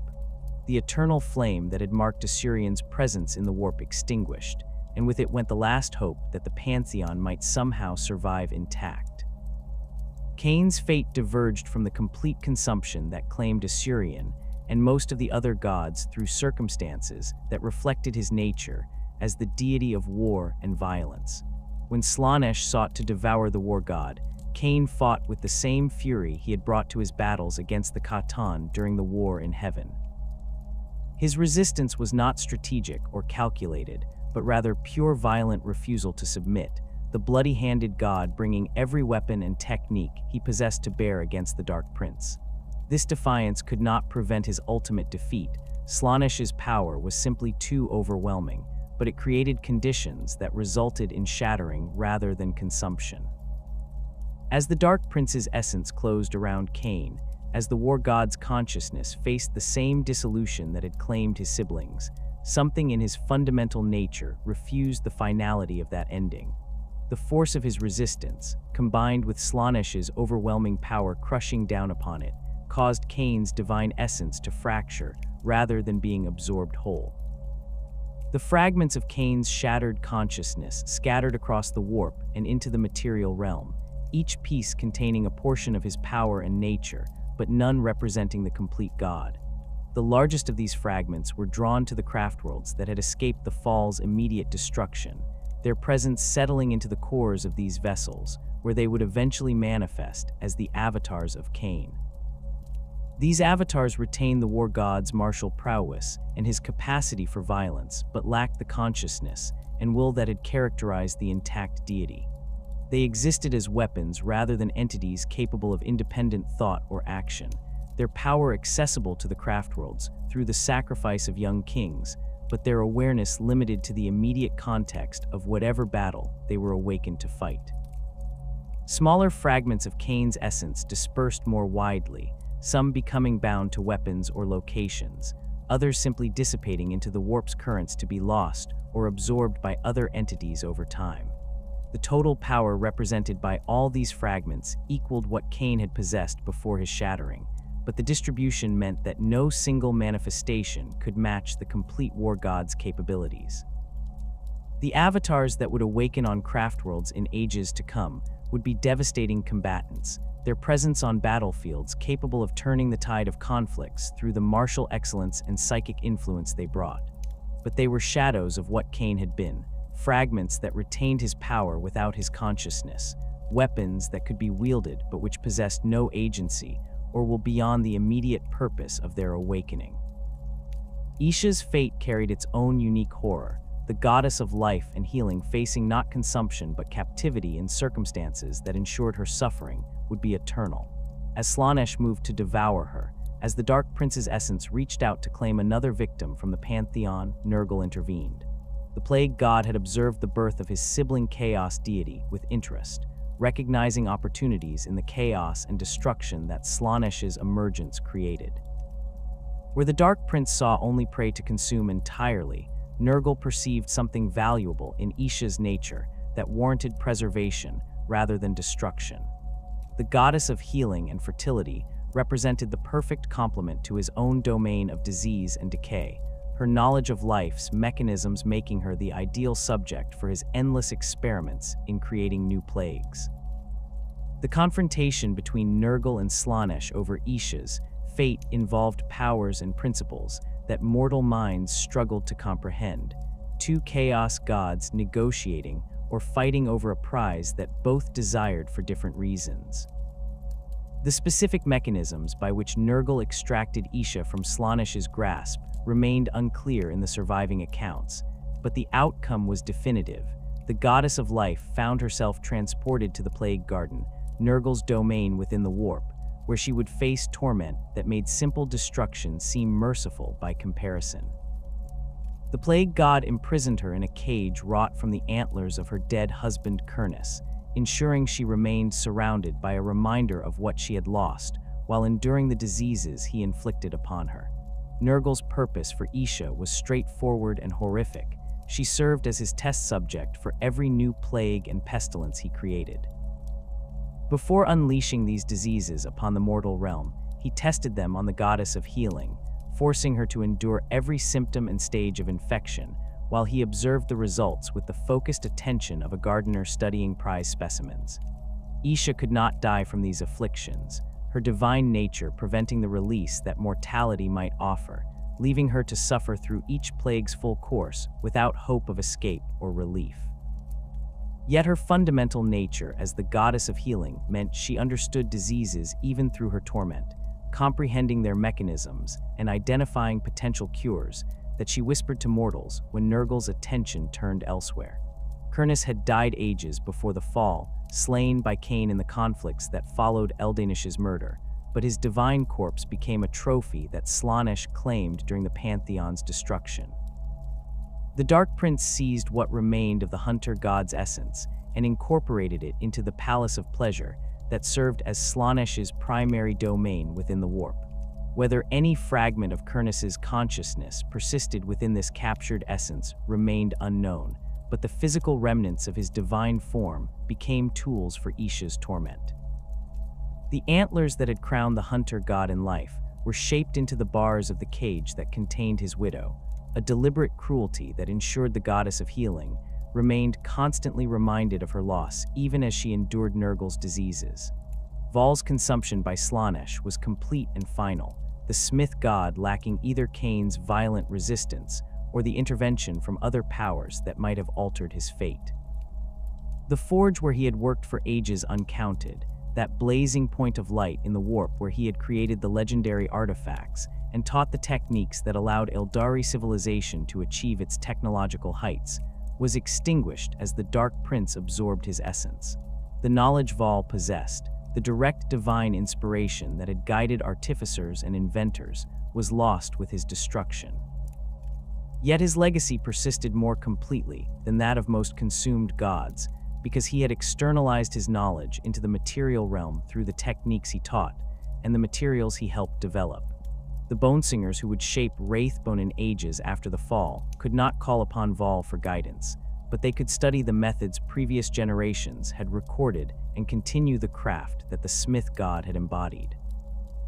Moriheg faced the catastrophe she had foreseen with perfect clarity through drinking from the Well of Eternity, the crone goddess understanding with absolute certainty that Slaanesh's birth would claim her, as it would claim most of the Pantheon. Her attempts to warn the other gods and the Aeldari civilization about the approaching disaster had been dismissed or ignored, leaving her to witness the slow unfolding of a tragedy she could perceive but could not prevent. When the moment finally arrived, when the entity she had known would be born from Aeldari excess erupted into consciousness and turned upon the Pantheon, Moriheg's resistance was futile despite all her knowledge and foresight. The Dark Prince consumed her essence along with the repository of spirit stones she had maintained, the collection of Aeldari souls she had guided through death's transition across millions of years, scattered or destroyed in an instant. The loss of Moriheg's psychopomp function created immediate consequences for every Aeldari soul that died after the fall. Without the crone goddess to guide them through death's transition and shield them from the warp's predators, Aeldari souls became completely vulnerable to Slaanesh's hunger the moment they departed their bodies. The Dark Prince possessed an intrinsic connection to the Aeldari species that made their souls particularly visible and attractive, each one appearing to the Chaos God as a beacon of psychic energy that drew attention like blood in water attracted predators. The consumption of an Aeldari soul by Slaanesh meant not simple annihilation, but eternal torment, the consciousness incorporated into endless cycles of pleasure and agony that shattered identity, while somehow maintaining enough awareness to experience every moment. Lilith's fate remained ambiguous in ways that fueled theological speculation among the surviving Aeldari. The Maiden of Dreams attempted to hide or escape using her understanding of possibility and the spaces between potential futures, seeking refuge in regions of the warp where Slaanesh's direct perception might not reach. Whether this attempt succeeded or whether she was consumed like most of her divine siblings could not be determined with certainty. Some evidence suggested fragments of her consciousness might have survived, merged with the nascent god Ennead that the Aeldari hoped to birth through accumulated souls in their infinity circuits, or hidden in the webway's deepest reaches, where even chaos gods could not easily search.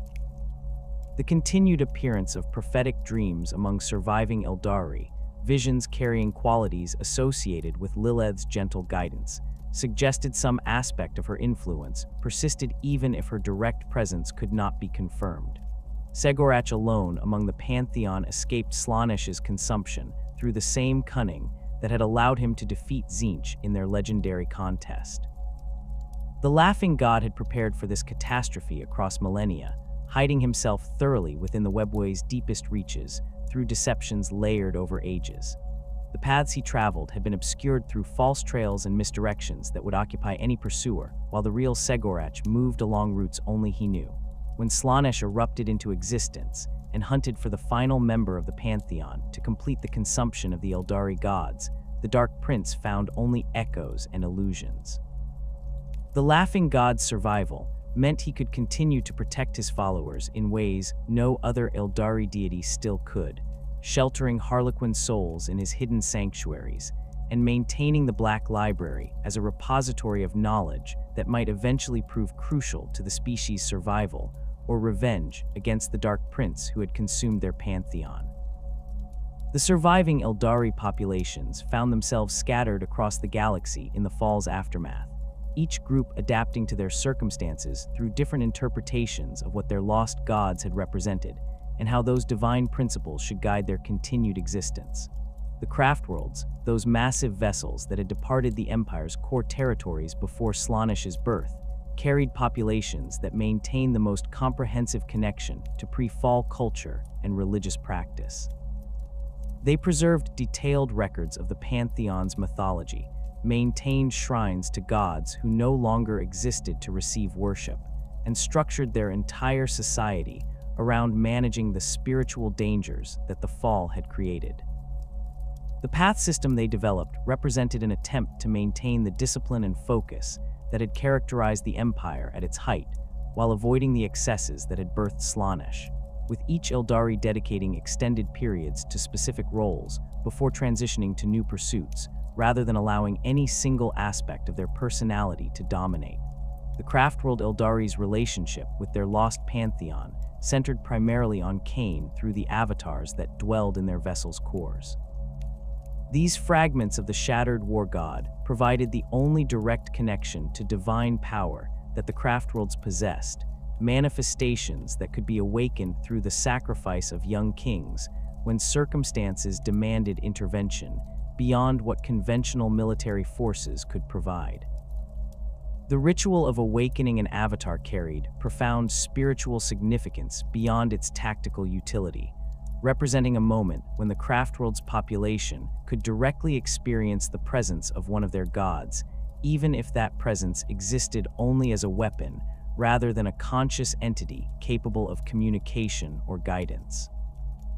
The Avatar's influence on nearby Aeldari warriors during battle demonstrated that fragments of divine essence retained power to inspire and strengthen even when separated from the consciousness that had once directed that power.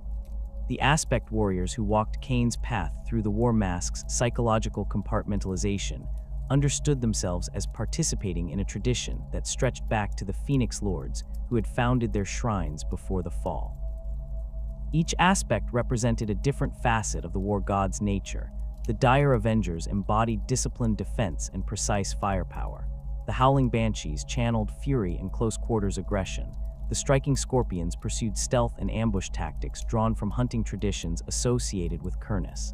The exarchs who led these shrines had surrendered their ability to leave the warrior's path, their identities consumed by the war mask, until they existed in permanent readiness for violence. This represented succumbing to Khaine's curse in its most complete form, yet the craftworlds recognized these individuals as necessary. Their complete dedication to war made them devastatingly effective combatants and teachers who could train new generations of aspect warriors without the distraction of civilian concerns. The worship of other Pantheon members among the craftworld Aeldari took forms that acknowledged the gods' destruction while maintaining reverence for the principles they had embodied. Small shrines to Isha appeared in agricultural sections of some craftworlds, spaces where those who tended the hydroponic gardens and food production systems could honor the goddess of fertility, even knowing she suffered eternal torment in Nurgle's garden rather than being available to receive prayers or offer blessings. The grief these Aeldari felt about their goddess's fate added layers of sorrow to their devotions, their offerings and rituals serving as much to express solidarity with Isha's suffering as to request any divine intervention they knew would not come. The knowledge that she continued to exist, even in captivity, provided a focus for hope that was absent in their relationship with gods like Asuryan or Vaul, who had been completely consumed and whose essences were irretrievably lost. The Bonesingers who shaped Wraithbone maintained informal traditions that honored Vaul's memory through their craft rather than through organized worship. Their workshops served as practical spaces where they practiced techniques the smith god had taught, each successful shaping of psycho-reactive material representing a continuation of knowledge that Vaul had introduced to the Aeldari in ages before the fall. The innovations these artisans developed, new applications of Wraithbone technology, refinements to existing techniques, solutions to problems that earlier generations had not faced, demonstrated that the craft could continue evolving even without direct divine guidance. This represented a form of immortality, different from the Avatar's manifestation of Khaine's power, but equally significant, divine knowledge persisting through mortal practitioners who carried forward traditions that transcended any individual lifetime. The Exodites who had fled the Empire before its final corruption maintained their own relationship with the lost Pantheon through their agricultural lifestyle and connection to their maiden world's ecosystems. Isha remained the most relevant deity to their daily existence, her domain over fertility and natural cycles directly applicable to the farming and animal husbandry that sustained their communities. The Exodites understood that their goddess could not respond to prayers or provide the blessings she once had, yet they continued honoring her through their work with growing things and their efforts to maintain balance with the natural world. Every successful harvest represented a small defiance of the decay that Nurgle championed. Every healthy birth of livestock or Aeldari children affirmed values that Isha had embodied even as she suffered in the plague god's garden. The Exodite relationship with Khaine carried particular poignancy given the hunter god's death ages before the fall and his subsequent fate as a trophy in Slaanesh's possession. The hunting traditions these Aeldari maintained drew on principles that Khaine had taught in the ancient mythology: respect for prey, clean kills, understanding of natural cycles, where predation served necessary ecological functions. The megasaurs that Exodites rode into battle when their worlds faced threats were controlled through psychic interfaces that echoed techniques associated with the hunter god's domain, creating bonds between rider and mount that allowed coordination impossible through conventional training. These practices honored Khaine's memory while acknowledging that the god himself was beyond their reach, his essence claimed by powers that the Exodites could neither challenge nor comprehend. The world spirits that Exodites bonded with represented their alternative to the craftworld's infinity circuits, vast psychic entities formed from their maiden world's accumulated life force that could absorb and protect Aeldari souls after death. These spirits existed as amalgamations of consciousness from the planet's entire ecosystem, plants and animals, microorganisms and geological processes, all contributing to a collective awareness that transcended individual identity while somehow maintaining the distinct personalities of incorporated Aeldari souls. The protection world spirits offered against Slaanesh's hunger was less certain than what infinity circuits provided, dependent on the strength of the bond an Exodite had established with their planet during life. But it allowed these Aeldari to avoid the technological dependence that characterized Craftworld existence, while still providing some defense against the Dark Prince's eternal appetite. The Drukhari who dwelt in Camorra, the dark city hidden within the webway, represented the most disturbing interpretation of how Aeldari civilization should respond to the fall's consequences. These Aeldari had survived Slaanesh's birth through being within the webway when the catastrophe occurred, the ancient network's separation from both warp and material reality, providing protection that allowed them to escape immediate consumption. But rather than developing the discipline and restraint that characterized Craftworld society, or the return to simpler ways that defined Exodite existence, the Drukhari embraced the excesses that had birthed Slaanesh, while implementing a horrific solution to the problem of their soul's vulnerability. They sustained themselves through inflicting suffering on others, the psychic energy released by torture and torment somehow nourishing their souls and temporarily staving off the slow withering that Slaanesh's birth had inflicted on all Aeldari. The Drukhari rejected the Pantheon entirely, viewing the gods as failures who had proven unable to protect their worshippers when protection mattered most. Camorra contained no shrines to Khaine or Isha, no reverence for Asuryan's authority or Vaul's craftsmanship. The Dark City's culture celebrated cruelty and the domination of the weak by the strong, with elaborate hierarchies based on the capacity to inflict suffering and the cunning to avoid becoming victims oneself. The homunculi who practiced flesh crafting in Camorra's depths represented a perverse echo of Vaul's creative impulse, their skills applied not to beneficial technology, but to the transformation of living beings into grotesque configurations that maximize their capacity to experience and generate suffering. The witch cults that performed in the city's arenas drew on martial traditions that might have originated with Khaine's worship, but which had been stripped of any spiritual dimension beyond the immediate pleasure of violence. The theological justification the Drukhari offered for their lifestyle centered on the argument that Slaanesh's birth had proven the Pantheon's weakness and the futility of attempting to live according to divine principles. If the gods could not protect themselves from consumption by an entity they had inadvertently created, what value did their teachings hold? The Drukhari chose to survive through any means necessary, embracing the predatory nature that all Aeldari possessed, but which Craftworld and Exodite societies attempted to restrain through discipline or tradition.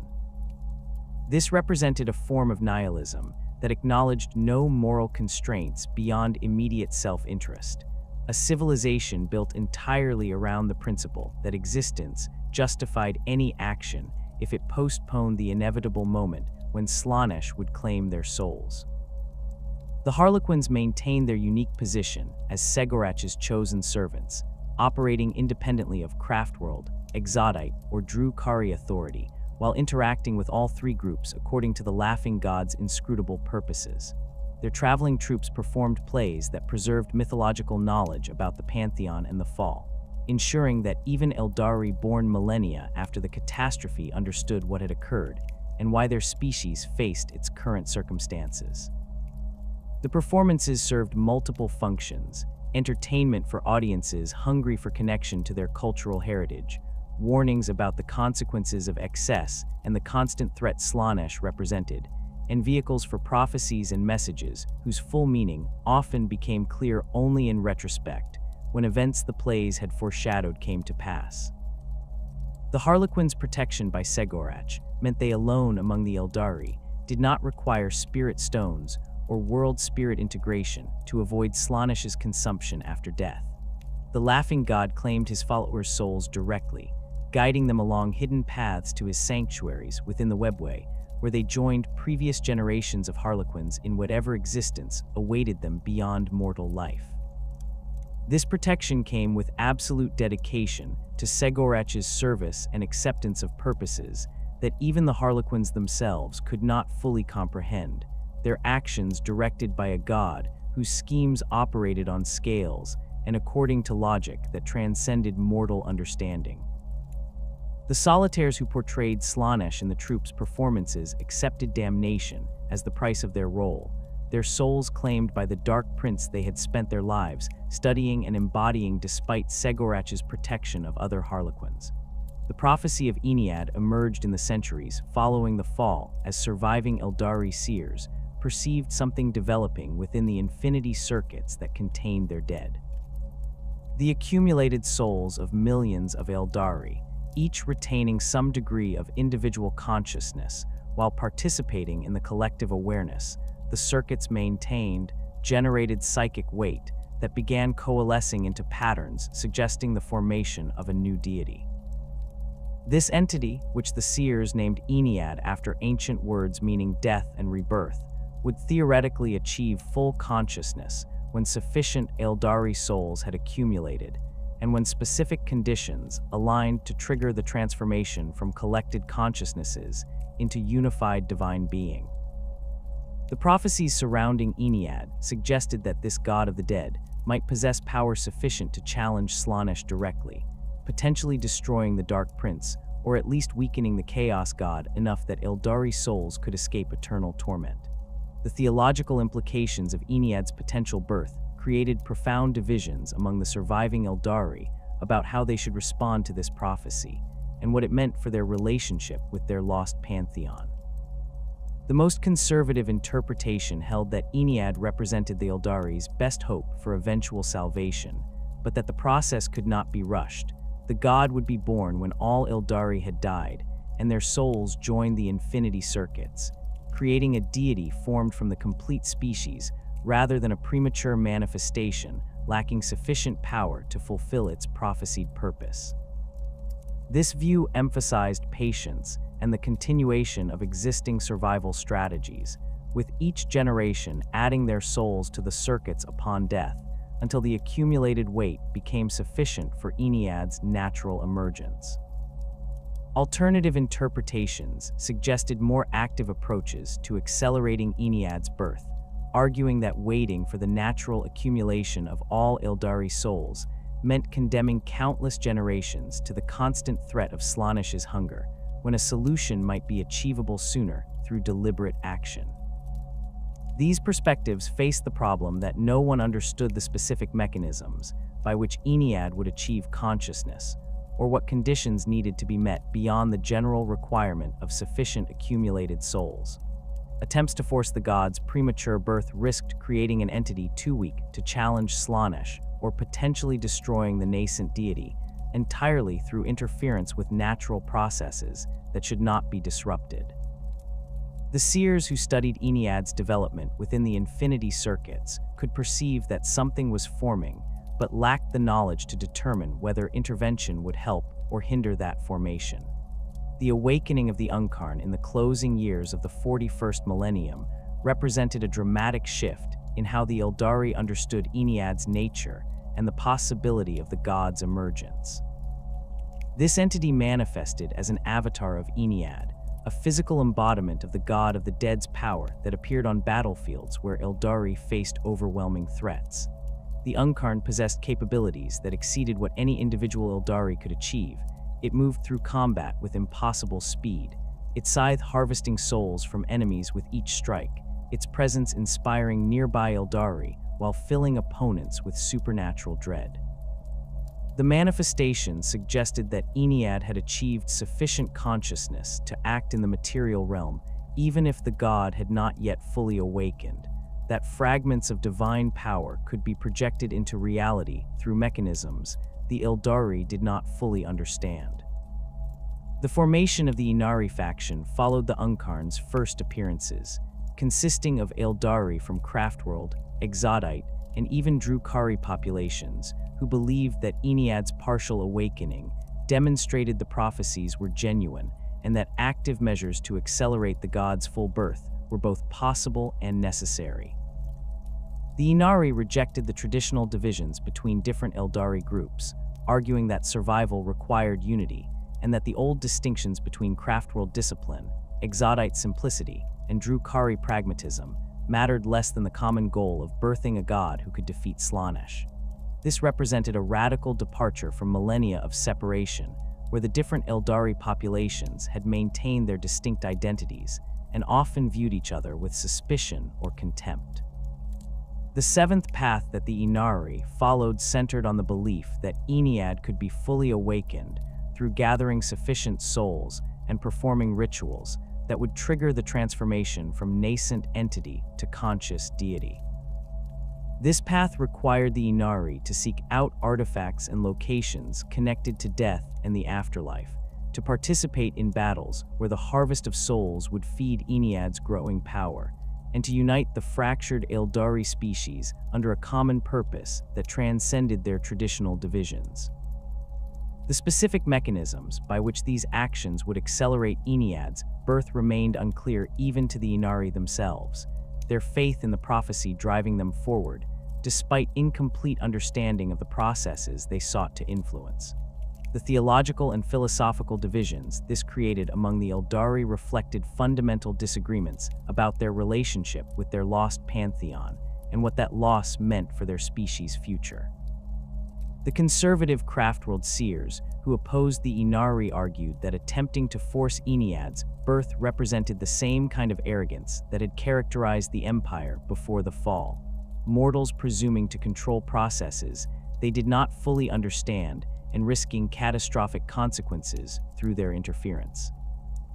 They pointed to the Pantheon's destruction as evidence that even gods could fail, that divine power provided no guarantee of success against threats like Slaanesh, and that rushing to create a new deity might simply provide the Dark Prince with another victim to consume rather than a genuine challenger capable of defeating or destroying the Chaos God.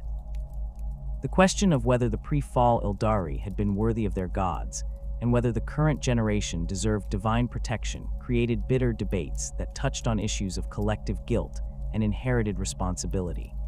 Some argued that the Empire's corruption had been universal, that every Aeldari who participated in that civilization bore responsibility for the excesses that birthed Slaanesh regardless of whether they personally engaged in the most extreme practices.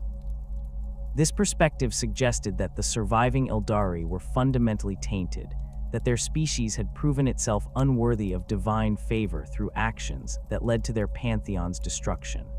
The appropriate response was humility and acceptance of their diminished state, rather than attempting to create new gods who might be corrupted or destroyed, just as the original Pantheon had been. Alternative views emphasized that the Exodites and early Craftworld populations had recognized the Empire's corruption and fled before the catastrophe, demonstrating that not all Aeldari shared in the guilt of those who remained in the core territories until Slaanesh's birth consumed them. The current generation, born millennia after the fall, bore no personal responsibility for their ancestors' actions and should not be condemned to eternal vulnerability because of choices made by populations long dead. This perspective supported the Inari position that the Aeldari deserved a chance at redemption through Ennead's birth, that their species had suffered enough for the sins of their ancestors, and that working to create a god who might defeat Slaanesh represented legitimate hope rather than arrogant presumption. The possibility of divine redemption, whether the consumed gods might somehow be recovered or restored if Ennead successfully challenged Slaanesh, represented the most optimistic interpretation of what the prophecy might achieve. If the god of the dead proved powerful enough to defeat the Dark Prince, might it be possible to extract the essences of Asuryan, Vaul, Morai-Heg, and the others from within Slaanesh's being? Could divine consciousness persist even after being absorbed into a chaos god's essence, waiting for circumstances that might allow restoration to independent existence? The precedent of Khaine's fragmentation suggested that divine destruction was not always complete or irreversible, that gods could exist in diminished or altered forms that retained some connection to their original nature. The practical obstacles to achieving such restoration appeared insurmountable given current Aeldari capabilities.